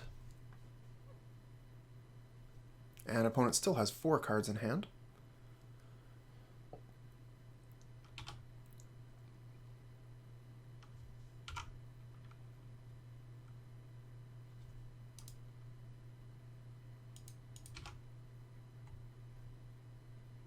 Just turned off the auto yields there, just in case I wanted to put something into play with a vial. That does mean we will have to redo that vial thing.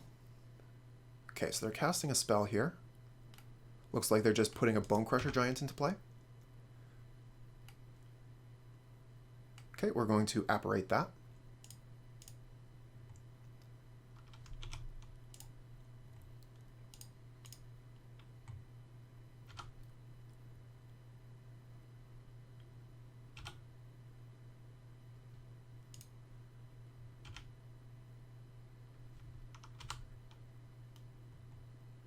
And we get a Thalia. Very cool. Okay.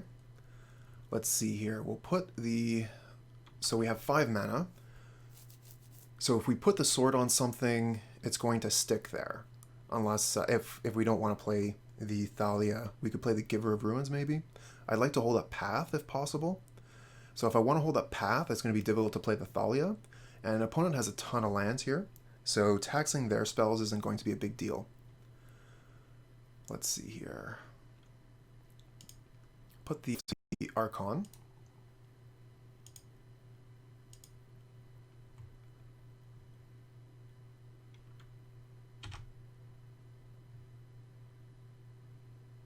And we'll attack.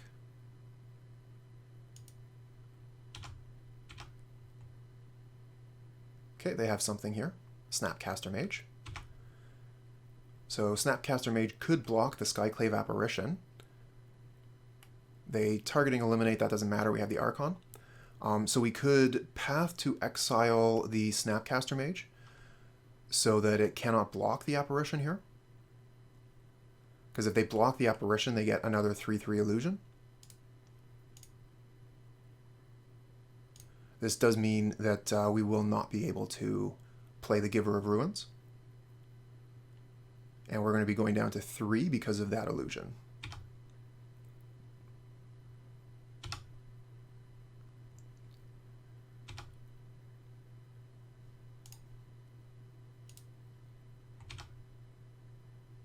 Okay, we got them to 3 as well.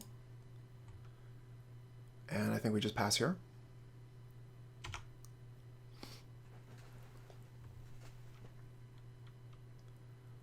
If they have Lightning Bolt, we're dead.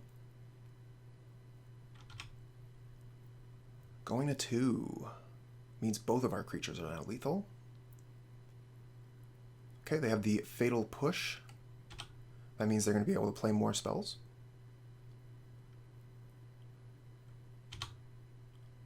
Here's the attack.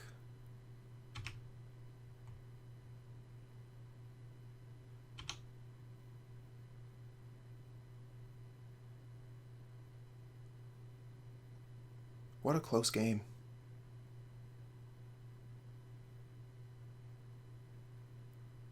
Oh, a Crackling Drake. Okay. That doesn't block through Sword of Fire and Ice, but it does draw them a card.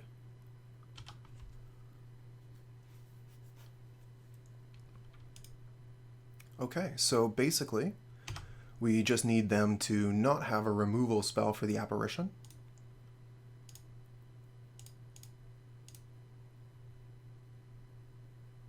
We get Aether Vial. That's a garbage. Okay, let's equip. Find out if the opponent has it.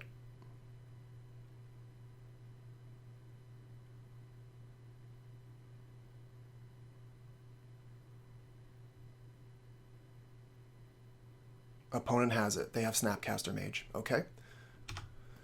So we're dead.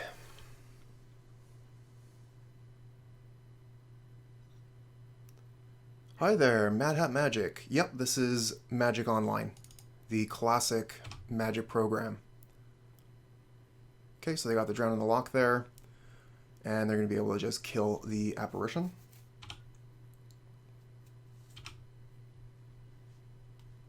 So we got close.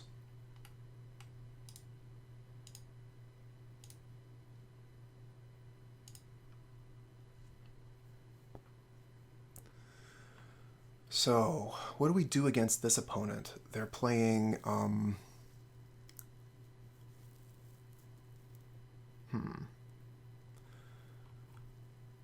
I guess Rest in Peace.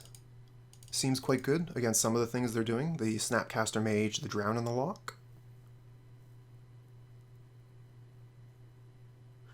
Alright, so Magic Online is very similar to playing in real life. You have to buy the cards. There's a market for the cards. So you can check them out there. You can see the prices on MTGO wiki price. But otherwise, you can also rent cards, which is what I do, and that's how I put all my decks together. What formats are supported? Basically every format. Best Arsenal fan. Enjoy the YouTube videos. You're a Yawgmoth player. Well, you're in luck. After we finish this league, I'm going to be playing I'm going to be taking a break, and then I'm going to be playing a league or two with Yawgmoth around my normal streaming time. So probably in about 2 hours.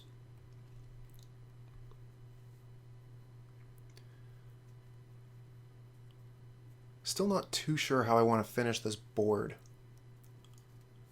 Mirran Crusader has protection from black, so that might work out. The Auriok Champion also has protection from black and from red. So it would be a difficult threat for them to take off the table.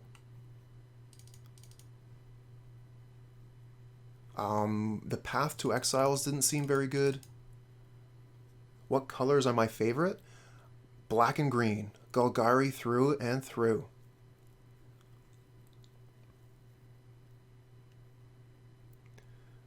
Skyclave Apparition actually seemed surprisingly good there. If I wanted to take out any of the equipment, it would probably be Maul. Oh yeah, Jun's fantastic. So we've got 30 seconds left. We're going to have to make our decisions quickly here. I'm just going to take out the Maul and the 2 champs and submit. And we didn't get the glitch there. We just went straight into the game. Current deck is Abzan. All right, what are you playing in Abzan? Absolutely take the play. So this hand is a little bit slow, but yeah, I really don't like this hand. We have 2 Sunbaked Canyons as our lands, which are going to be very painful. And Stoneforge Mystic and Arbiter don't play very nicely together.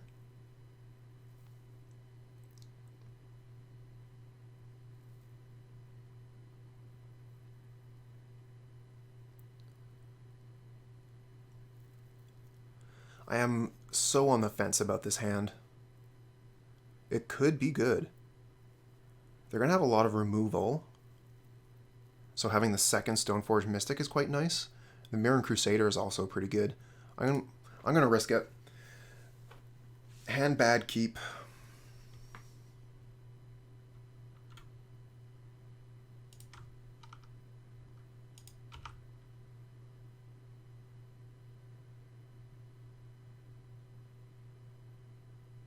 Oh, Eternal Witness is a fantastic Magic card.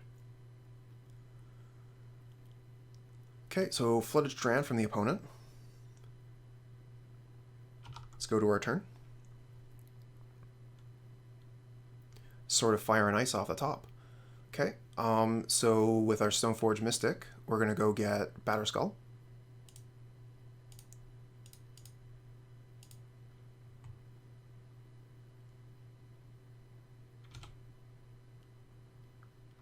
Which I believe is the only equipment left in the deck. Yep. We took the Maul out because we were pressed for time and we were looking for cards to cut.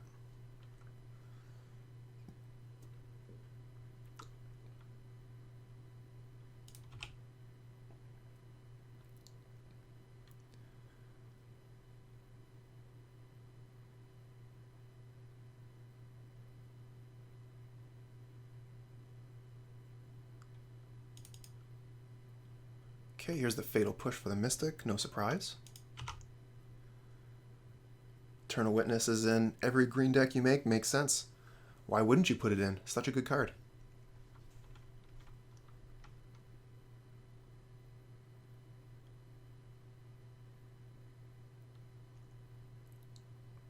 I like to play an Eternal Witness in my Yawgmoth deck as well. I think that it fits the deck very well.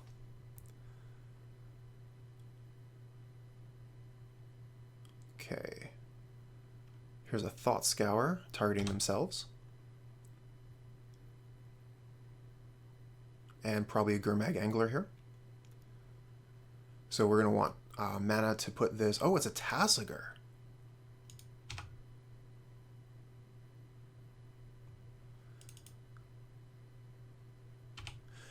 Yeah, I would never claim to understand WotC.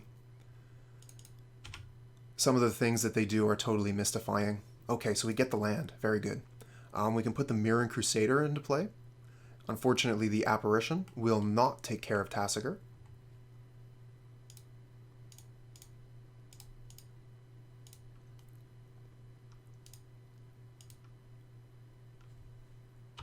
But Mirran Crusader will be difficult for them to deal with now that it's on the board. They'll need to stomp it.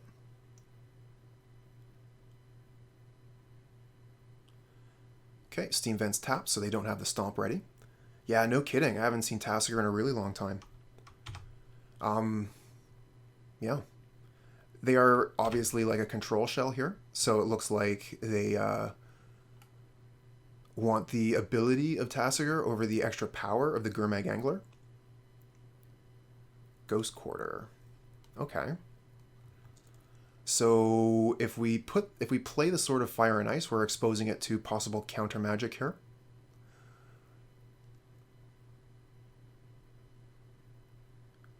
Yeah, this deck is really bringing me back to that time. It feels like that.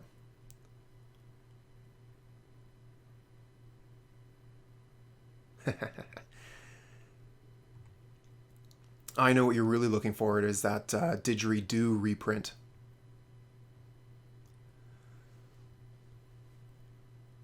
So I'm just deciding how I want to play this turnout. We could try and put a Leonin Arbiter into play. I'm actually thinking the Sword of Fire and Ice might be safe because we only have the one card in our graveyard. Maybe they cannot counter it.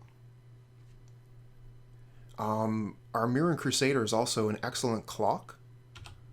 It's going to outpace the Tasigur just because we can attack first.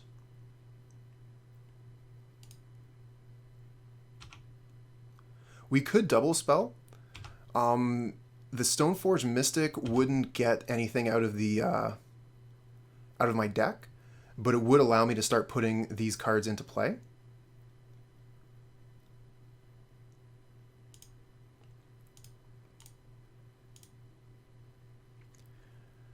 And if the Stoneforge Mystic resolves, then getting these equipments into play is going to be a lot easier. So one thing I did forget about our race is that we are using Sunbaked Canyons here. So Tasigur isn't the only source of damage on our life total.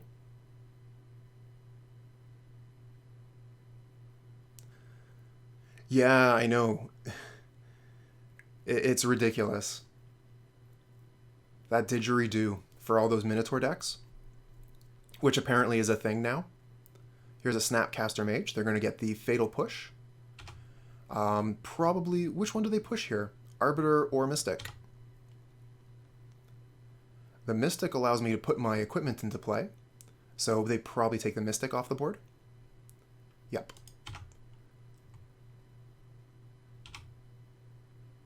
And attack with Tasigur, so we'll go down to 10.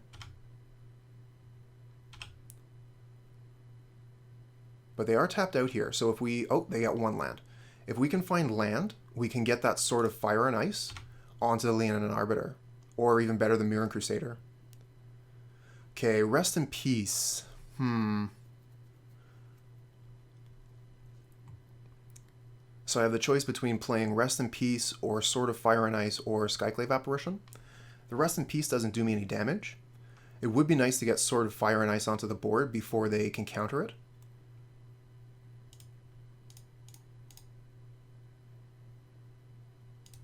You agree with the sword? Yeah, me too. So the question is...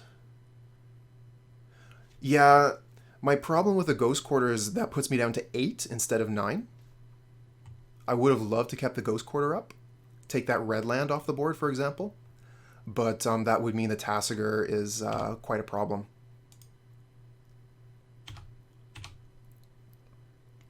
Okay, if we can connect one more time. This is modern, yep. Put the Sword of Fire and Ice onto the Mirran Crusader, that's a win.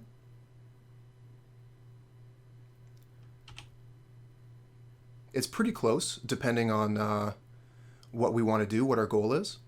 So they're attacking for 6 here, and that would put us to 3. So if they have Lightning Bolt in hand, we die. This might be the time to go ahead and block. We could block Tasigur, and that'll keep our life total up. We only need to keep the Mirran Crusader and Sword on the board.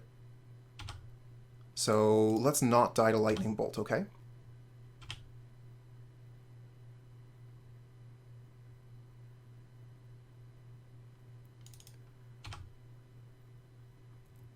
And another Plains. Alright, let's see how this works out. We'll use both of our Plains for this, so we have the Ghost Quarter up.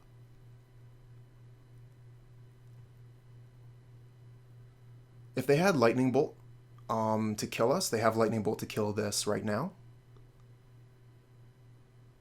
But once the Sword and Fire and Ice hits that Crusader, they're dead.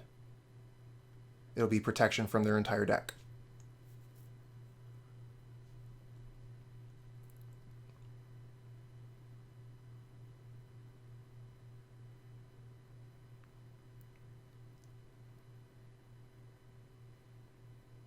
Ah, damn, they do have something. Okay, they're Cryptic Commanding, returning the Crusader to hand. So we're going to replay it. We'll go to 5.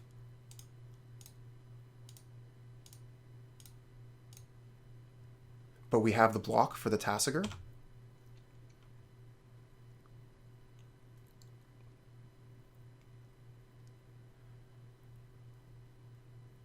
Crusader's pro-black, so Tasigur, while it wouldn't die if they tangled, neither would the Crusader.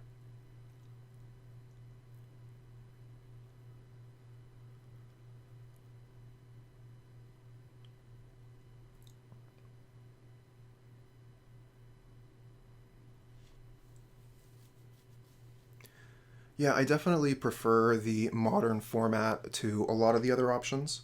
I used to play Standard when we had Pro Tour qualifiers. So we would have these big local tournaments. So I played the format that all the big tournaments were in. But since I'm not playing Paper Magic anymore, I just haven't bothered with Standard. Okay, so this is going to put us to 3. We could block the Snapcaster Mage and go to 1, but we die to Stomp that way. And if they had Lightning Bolt, they would have used it on the Crusader. So we'll go to blocks, block Tasigur, and that's it.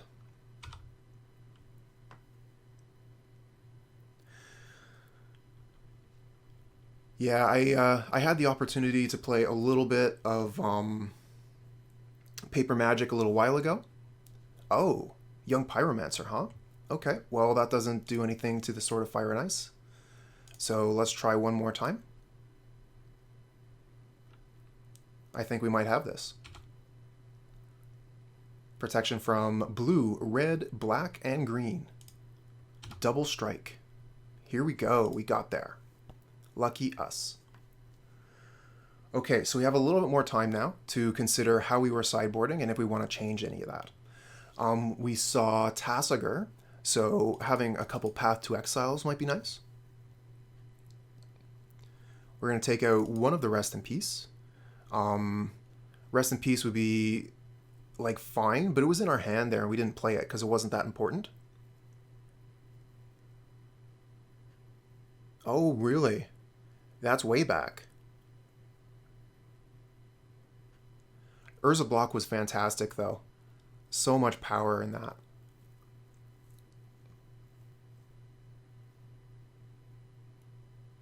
I think I can take out one of the Skyclave Apparitions, maybe even 2. The Apparitions didn't seem to be all that strong. And then maybe we put in an Auriok Champion, just to have an extra pro-black, pro-red creature that's good to put a piece of equipment on.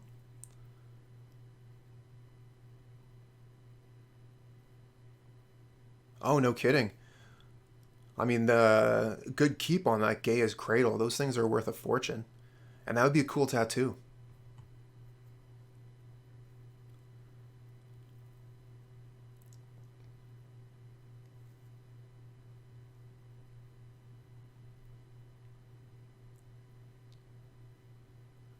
I'd like to find a way to put the Maul back into the deck, especially when we're using creatures that are so good at handling equipment.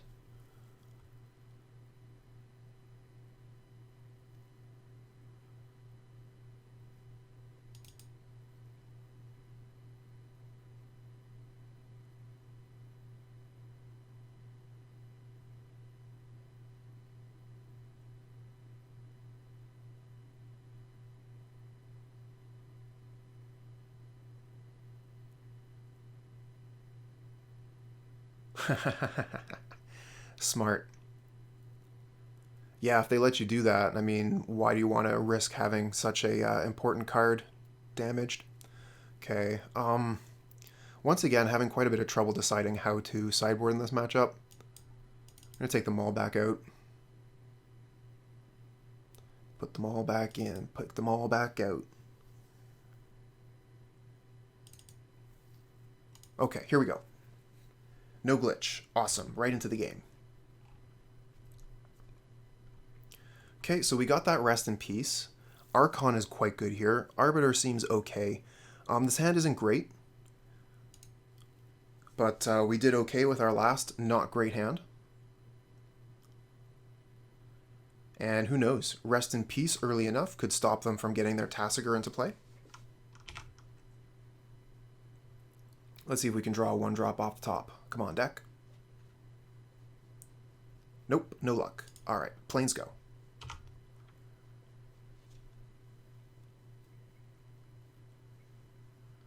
That is fair.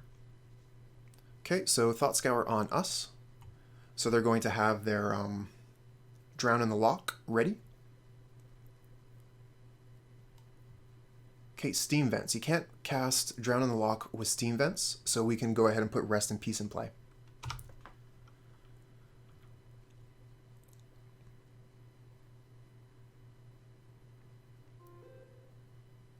It's actually an investigator and has offered to buy my real cradle, arguing you use fakes when you play. Wow. Alright, let's Rest in Peace. Oh, they have the Spell Snare. Okay. Better the Rest in Peace get Spell Snared than the Thalia.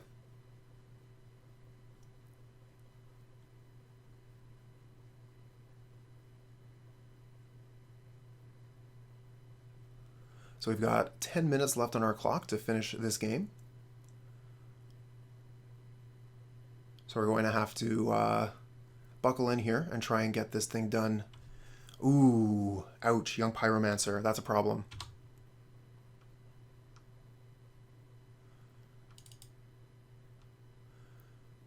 Now, it would have to be the right offer, right? Okay, so we get Aether Vial here. That's interesting. Wouldn't mind putting Aether Vial into play, but the Archon of Emeria really slows down the Pyromancer. They're being only able to play one spell per turn.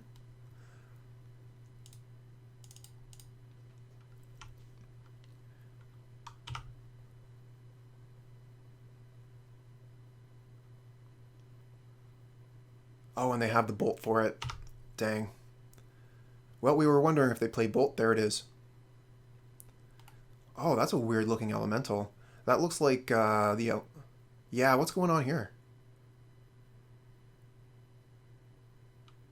Why does it say its power and toughness are equal to the number of creatures you control?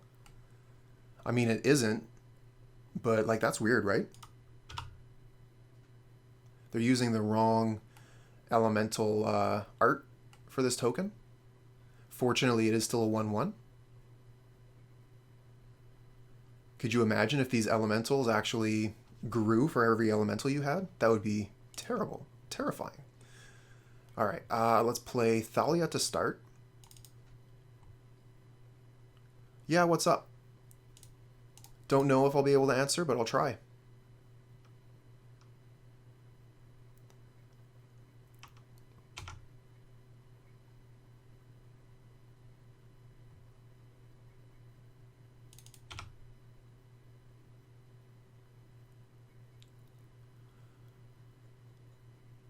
Alright, opponent, what do you got for 4 mana? Colligan's Command. Making me discard a card and killing my Thalia.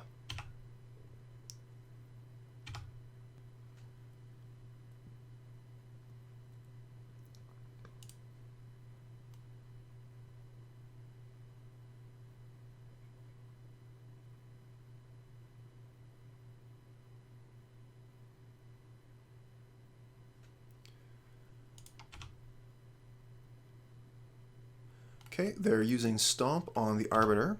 So this game is basically over at this point. I did see your question there. I'm going to take a second to finish this, and then I'll get to you, because I'm going to have to do a little bit of reading in order to figure that out. Skyclave Apparition. So I could Skyclave the Bonecrusher Giant or the Pyromancer. Both are a huge problem.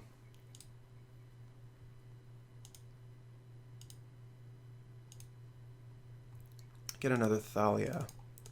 Alright, I'm going to Skyclave the Giant, because it's a difficult problem to get rid of here. Being able to take that off the board reduces the pressure by a little bit. But if they kill the Skyclave Apparition, then they're going to have a 3/3 illusion. So pretty sure this game is over. I'm gonna play one more turn, see what we draw. But yeah, their board is too powerful.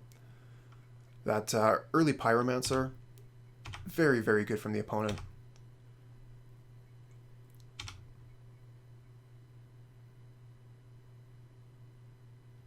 Okay, Stoneforge Mystic. So we're gonna be taking 1, 2, 3, 4, 5. I think we got one more turn. If we can get Batterskull into play, we might be okay.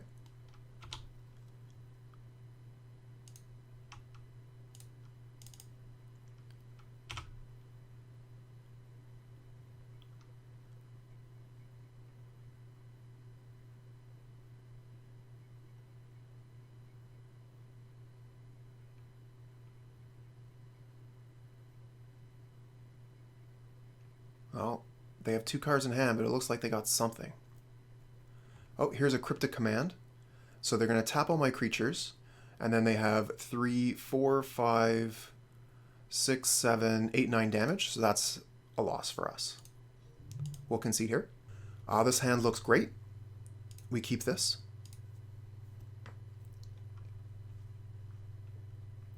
Start with Aether Vial and look at playing Leonin Arbiter as early as turn 2, although we might hold it for turn 3 so that we can cheat it in with Aether Vial, depending on what our opponent shows us.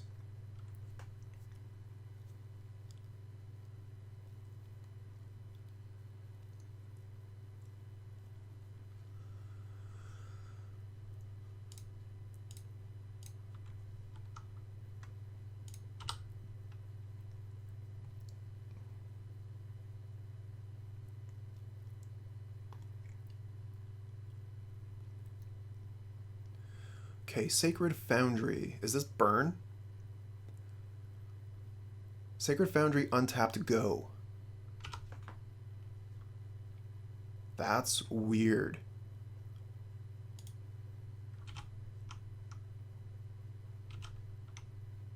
What do we draw here? Thalia? Another Arbiter. Okay. Since we have the double Arbiter here, we're definitely going to play one. We're going to use the Field of Ruin so that we don't take any damage from our lands here. Sacred Foundry untapped makes me think about burn. So we don't want to be taking any extra damage here that we don't have to. There's the Lightning Bolt. And next turn we'll have access to Apparition plus Arbiter. Okay, Sulphur Falls.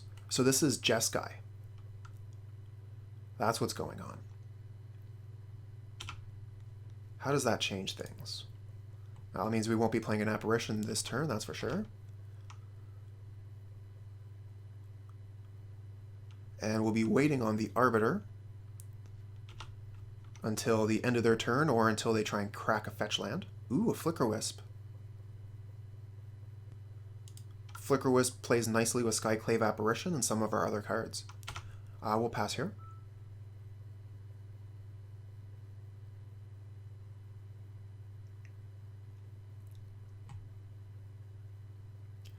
Okay, basic mountain. So looks like they don't intend on fetching very much. Let's go ahead and put the Arbiter into play.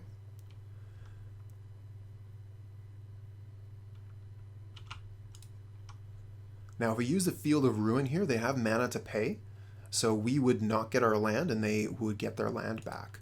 No reason to use that.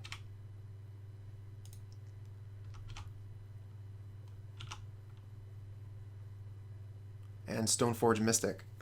So Stoneforge Mystic is a little bit awkward with the Arbiter in play. Let's attack with Arbiter and see what they do.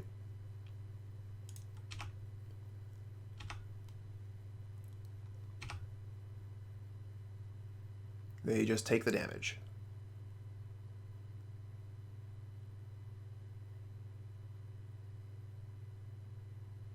Ooh, that's a tricky one.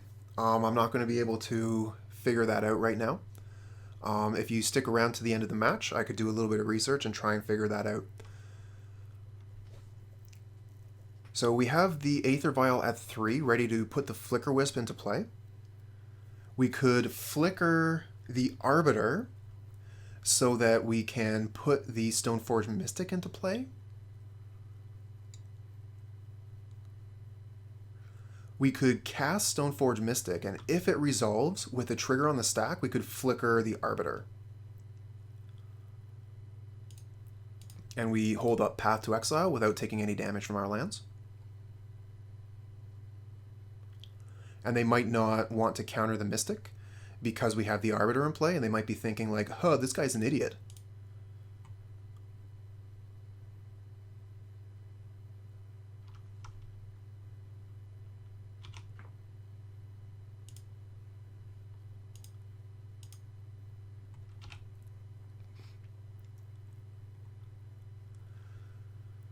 Okay, so we flicker the Arbiter here. That'll take that off the board so that we can search with Stoneforge Mystic.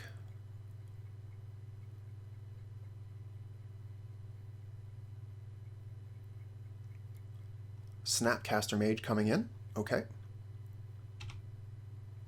Hitting the Lightning Bolt. They're going to want to bolt one of our cards.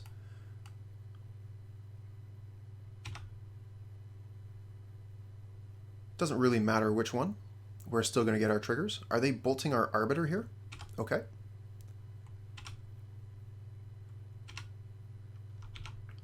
And I want to get Sophie.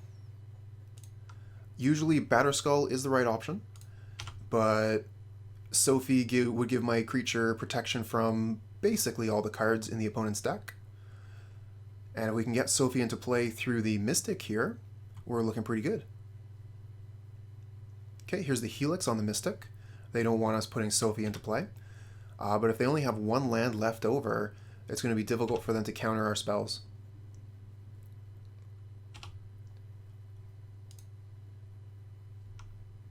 Okay, so our Aether Vial is at 3, so we're going to say always no and always yield. That'll make things a little bit easier on us. Okay, we're going to attack with Flickerwisp, and then we'll put Sophie into play. We have Skyclave Apparition, just in case the opponent puts like a Planeswalker into play or something. I'm wondering if I want to... Yeah, I should leave up Sunbaked Canyon so I have access to Path. And we'll pass here.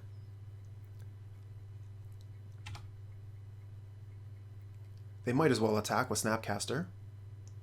We could bring something in with Vial. But, I mean, it's not blocking, so they might as well attack.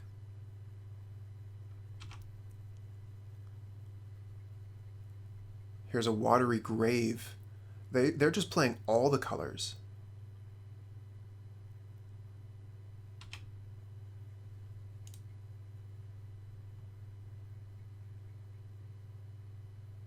Another Apparition. Okay, not really what we're looking for here. Let's try and putting the sword onto the Flickerwisp. We'll leave up Ghost Quarter.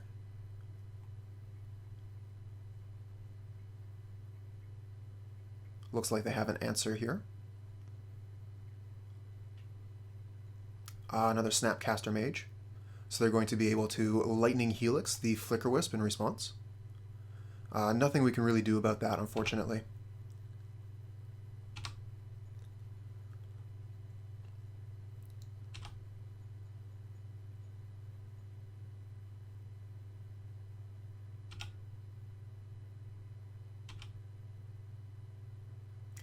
Okay, now they're tapped out. We're going to put a Skyclave Apparition into play with the Aether Vial, and then put the sword onto it.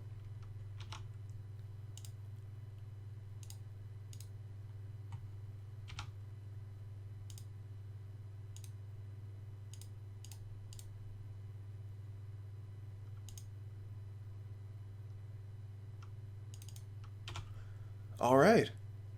Glad you were able to find the answer to your question there, Mad Hat. So feeling pretty good now that we got the Sword of Fire and Ice onto our Apparition here. It's going to be difficult for the opponent to deal with. They're going to need Fatal Push. They do have access to black mana, so they might have something. Maybe we should Field of Ruin? No, because if we do that, that would give them access to the Fatal Push. Right now, without anything going off the board, they don't have it.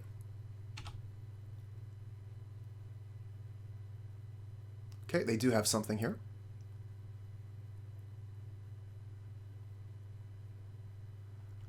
Each opponent sacrifices a creature, and they're going to put white and black creatures into play. Okay.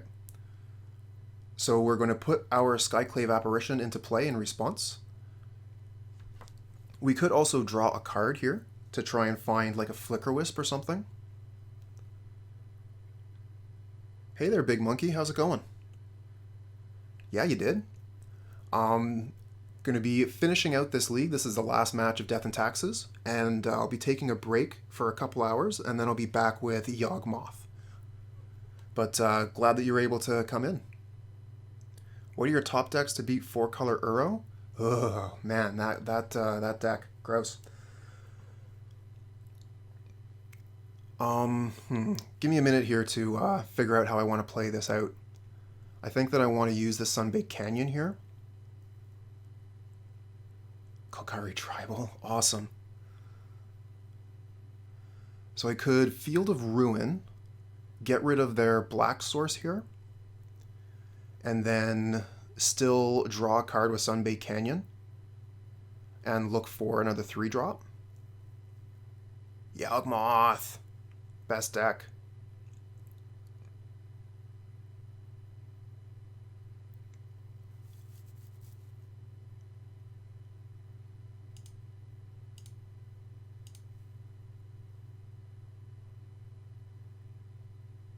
Okay, so we got Thalia off the top. Not great.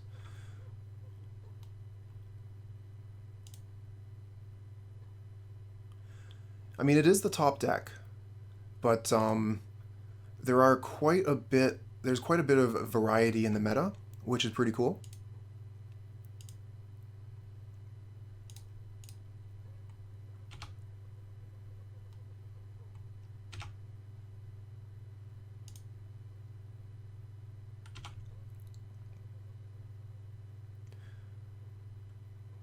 Okay, so we could Path to Exile their Spirit so that we can guaranteed hit them.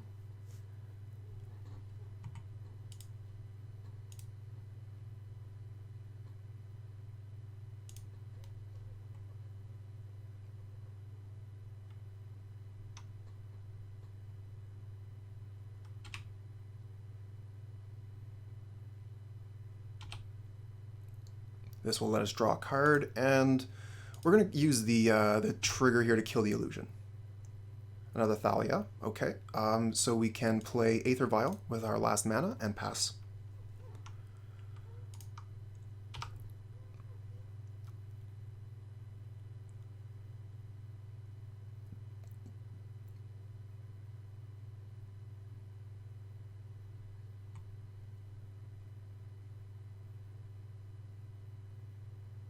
Okay, here's a Gideon of the Trials.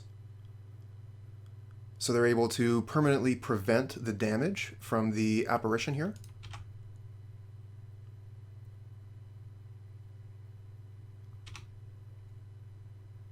So that's going to be pretty good for the opponent. Which means the Sword of Fire and Ice is no longer triggering.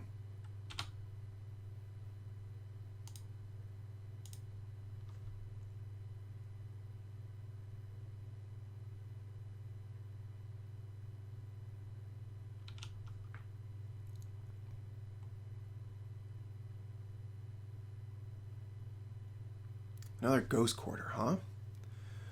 So that Gideon is a little bit of a problem. Let's play Ghost Quarter, play Thalia.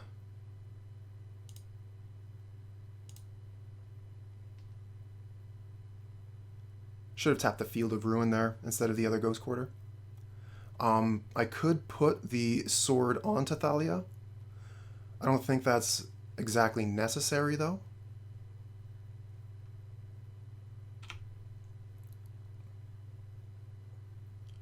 Difficult lines here. That Gideon, what a pain.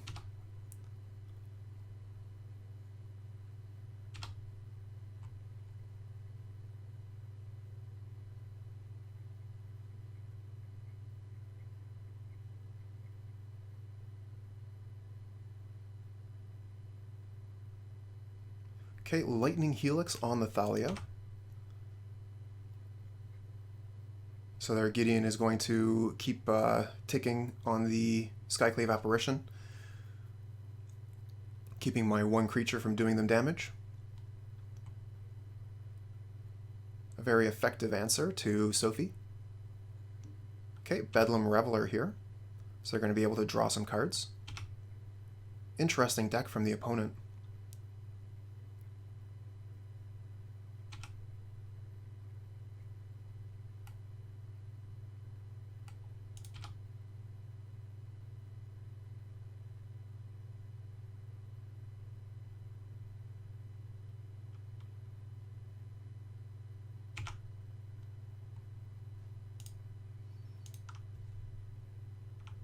Okay, we'll put our last counter on Aether Vial, get Sunbaked Canyon, we'll draw a card with it. Get Path to Exile. Okay, so we can get rid of the Bedlam Reveler at least. There is a question of what kind of pile? Yeah, no kidding, huh? No idea to expect what the next card they're going to play is. We have the Aether Vial to put the Thalia into play, end of their turn, and we have the Path to Exile for the Bedlam Reveler. What I'm wondering is, should I cast the Path to Exile now so that they don't have access to Counterspell? Our Skyclave Apparition actually blocks the Bedlam Reveler quite well, so I think we'll just pass. Our opponent is the 4-color 2018 Trade Binder. You see a couple decks like that every once in a while, and that's one of the reasons I love Modern, is that even though we have an established meta, you never know for sure what you're sitting across from. It could be anything.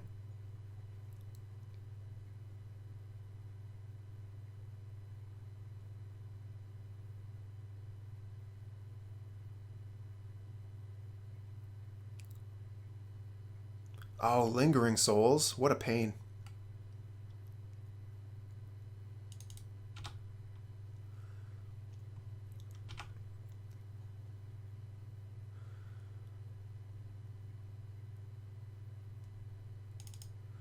Okay, so basically, oh, another Bedlam Reveler? Give me a break. So basically, the Aether Vial, it gives you access to free mana and allows you to play what would normally be sorcery speed creatures at instant speed. So now I'm able to, for free, put a 2-mana creature into play at end of turn. So that's broken. That's super, super good. Okay, we're going to want to reset our triggers here. I'll have to do that next turn. Stoneforge Mystic is interesting. We could get another piece of equipment. Let's see here. If we went and got Maul, we could put Maul into play. Or, let's see here. Go get the Mystic. Go get the Maul. Yeah, you get a counter on upkeep.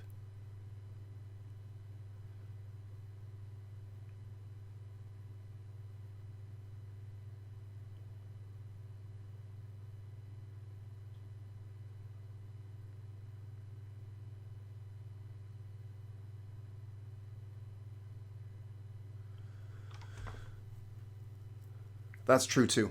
Generally, you're going to see it stick at 3 and 2. So I'm just deciding here how I want to play with my Stoneforge Mystic. If I go get Maul, I could give Thalia flying. Unfortunately, these spirits here fly as well, so I would not be able to kill the Gideon.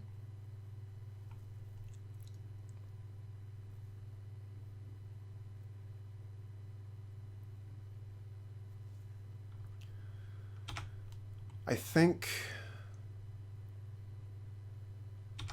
yeah, those spirits are such a pain right now. If they didn't have the spirits, we'd be able to put the Sophie onto Thalia and attack Gideon.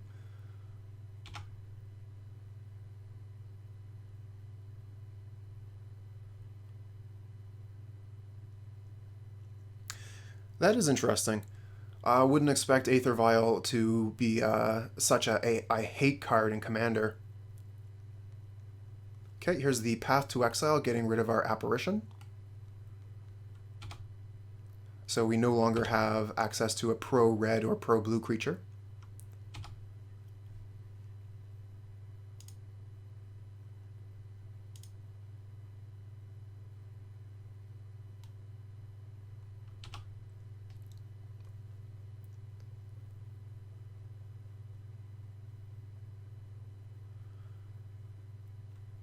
Emrakul, quite the commander. It's not something you generally expect to see. Wouldn't be able to play any colors in your deck at all.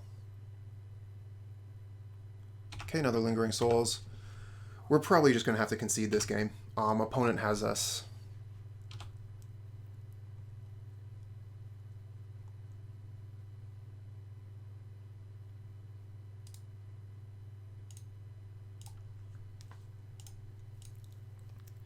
Alright, so we'll bring in Auriok Champion. I'm thinking actually the Burrenton Forge-Tender is probably better.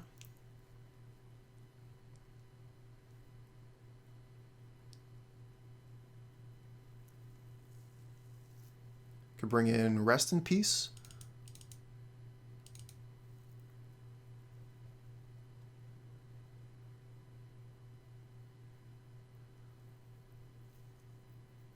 It definitely could have been winnable.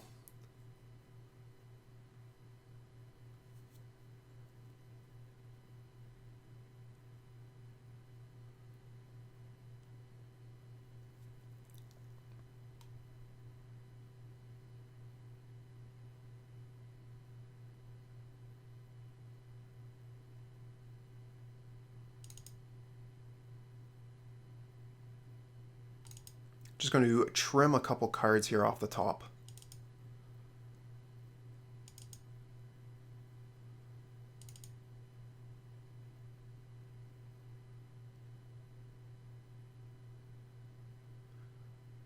Could probably take out the Archon instead of the Flickerwisp. I don't think they're going to be double spelling as much. No, they have Snapcaster Mage. What am I thinking? Archon turns off Snapcaster. We're also bringing in the Rest in Peace. And the Burrenton Forge-Tenders.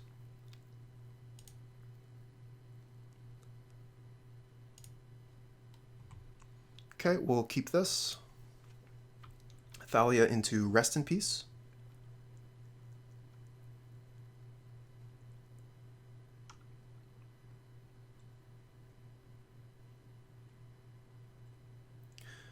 No kidding. Flickerwisp is an incredible card. There are so many things that you can do with it. The fact that it can target your permanents, your opponent's permanents, being able to flicker some of the X casting cost creatures is really cool. So, let's see here.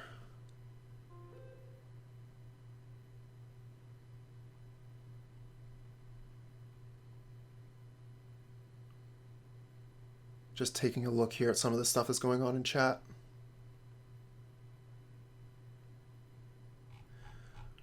So, Big Monkey, have you tried Reign of Gore? It's a card that's been played in some of the Rakdos 8 Shadow decks. And it says that anytime a player would gain life, they lose that much life instead. So that's one of the things that I've been using against Uro. Another rest in peace. We didn't need that many. Okay, we're going to play Thalia here. And then next turn we'll rest. Yeah, Flickerwisp is an old card.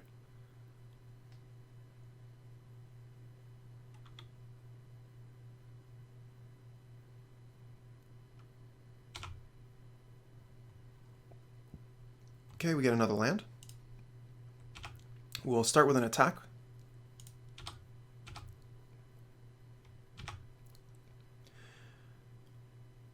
Okay, that works. And then we'll spend all of our mana on Rest in Peace. Eventide.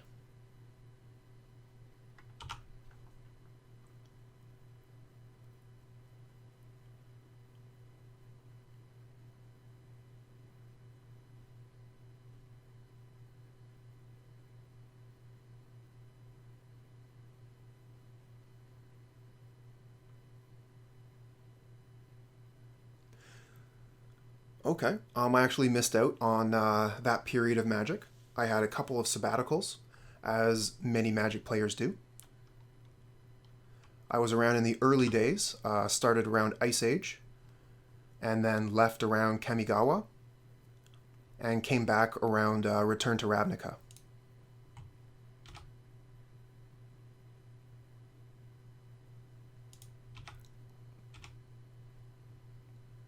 Let's see if they want to kill Thalia here.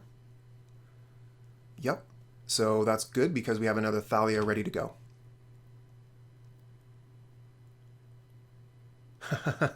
Cool. Who knows, right? Could be anybody. Your doppelganger. So the Giver of Ruins, if we're able to untap with it, is going to give our creatures protection, making it a little bit more difficult for our opponent to interact with us.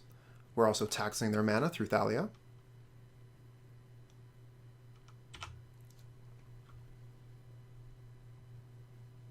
Okay, this is their opportunity to kill Thalia, and they chose not to. So we get another land. We're probably going to be looking at cracking that canyon. Yeah, let's crack the canyon, see what we draw. We get a Stoneforge Mystic. Very cool. Let's attack.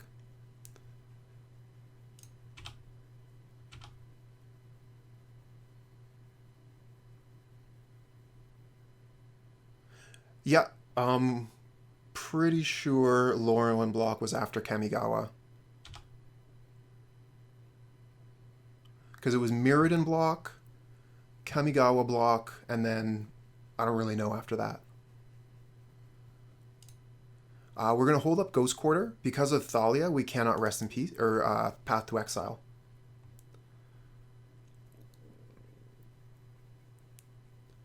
We also have a couple choices here on how we want to, or what we want to fetch with Stoneforge Mystic. Sophie is going to be quite good in this matchup, but the Batterskull would also be very nice.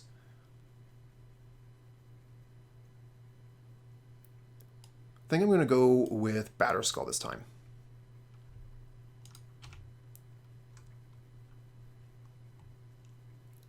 Again, we have the Giver of Ruins to protect the Stoneforge Mystic. Okay, so here's the path on the Giver. We're not going to be able to protect anything anymore.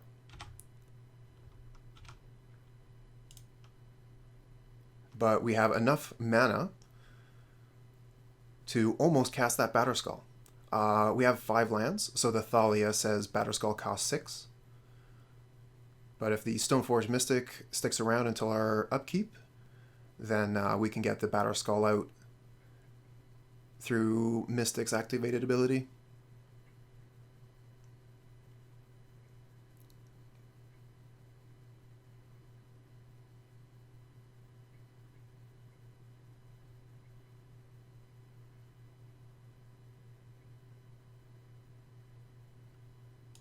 Okay, so here's the Helix, and it's going for the Thalia.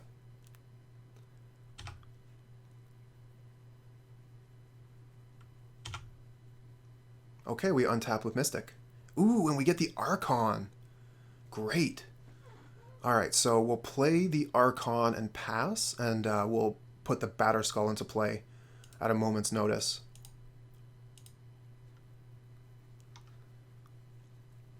So Archon says the opponent can only play one spell each turn, or players, rather, can only play one spell each turn. And also that the opponent's non-basic lands will be coming into play tapped. So fetch lands are not too good here when the Archon is in play. Okay, Watery Grave, will they pay the life for a tapped land? No, they won't. I have seen some opponents who don't understand exactly how the Archon work. They'll pay the 2 life for their shock land, and it will still come into play tapped. Lingering Souls again. A little bit of a pain. But they only get it once.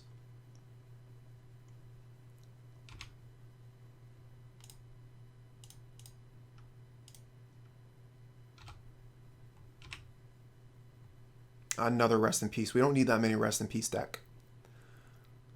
Alright, let's attack. We're going to attack with both our dudes here. Looks like they're just taking damage. Okay. I'm going to play another Rest in Peace.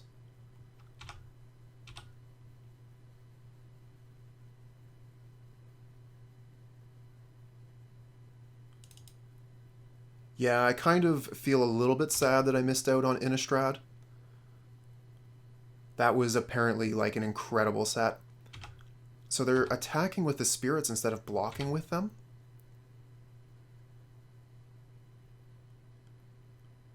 Oh, really? I mean, there's a lot of places that I enjoy going back to, so that's cool. Oh, Arbiter. Interesting. A little bit late for the Arbiter. Let's start with an attack.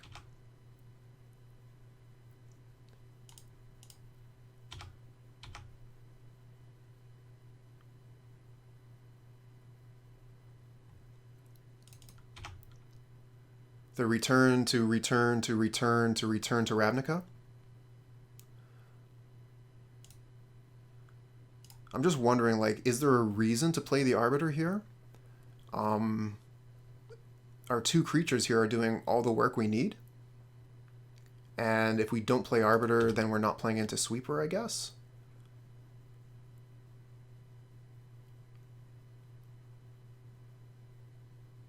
Opponent's at 3 life here.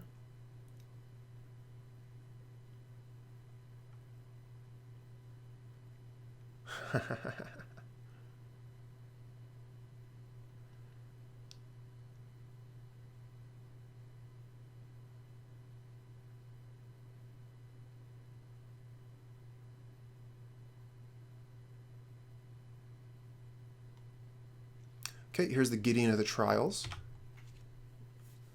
So that'll be preventing damage from something, from the germ.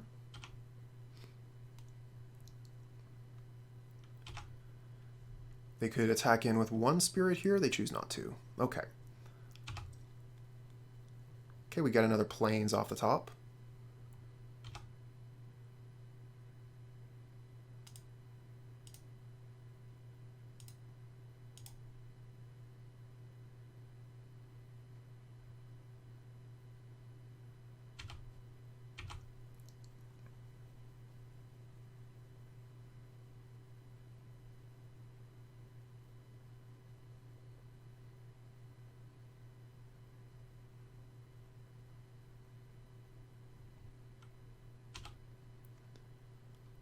Okay, opponent goes to 2 here. We're going to play our Leonin Arbiter out.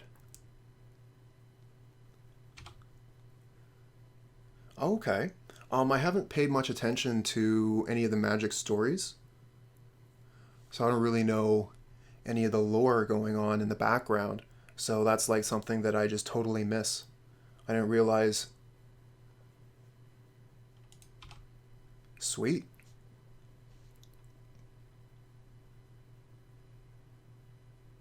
It's good to have a friend who, you know, is into the lore, because then we can understand what's happening.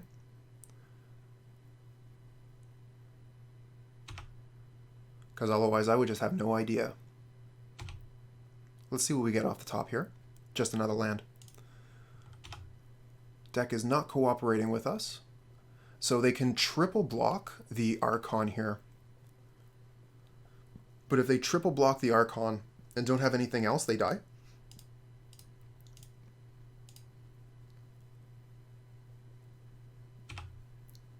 And we also have Path to Exile to save our Archon or any other creature that they tried to mess with like that.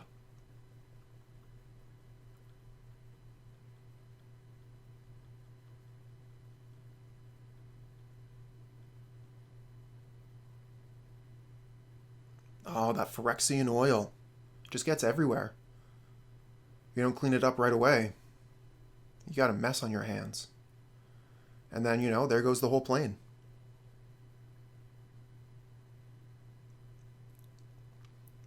Yeah, the Phyrexians is something that I would be interested in.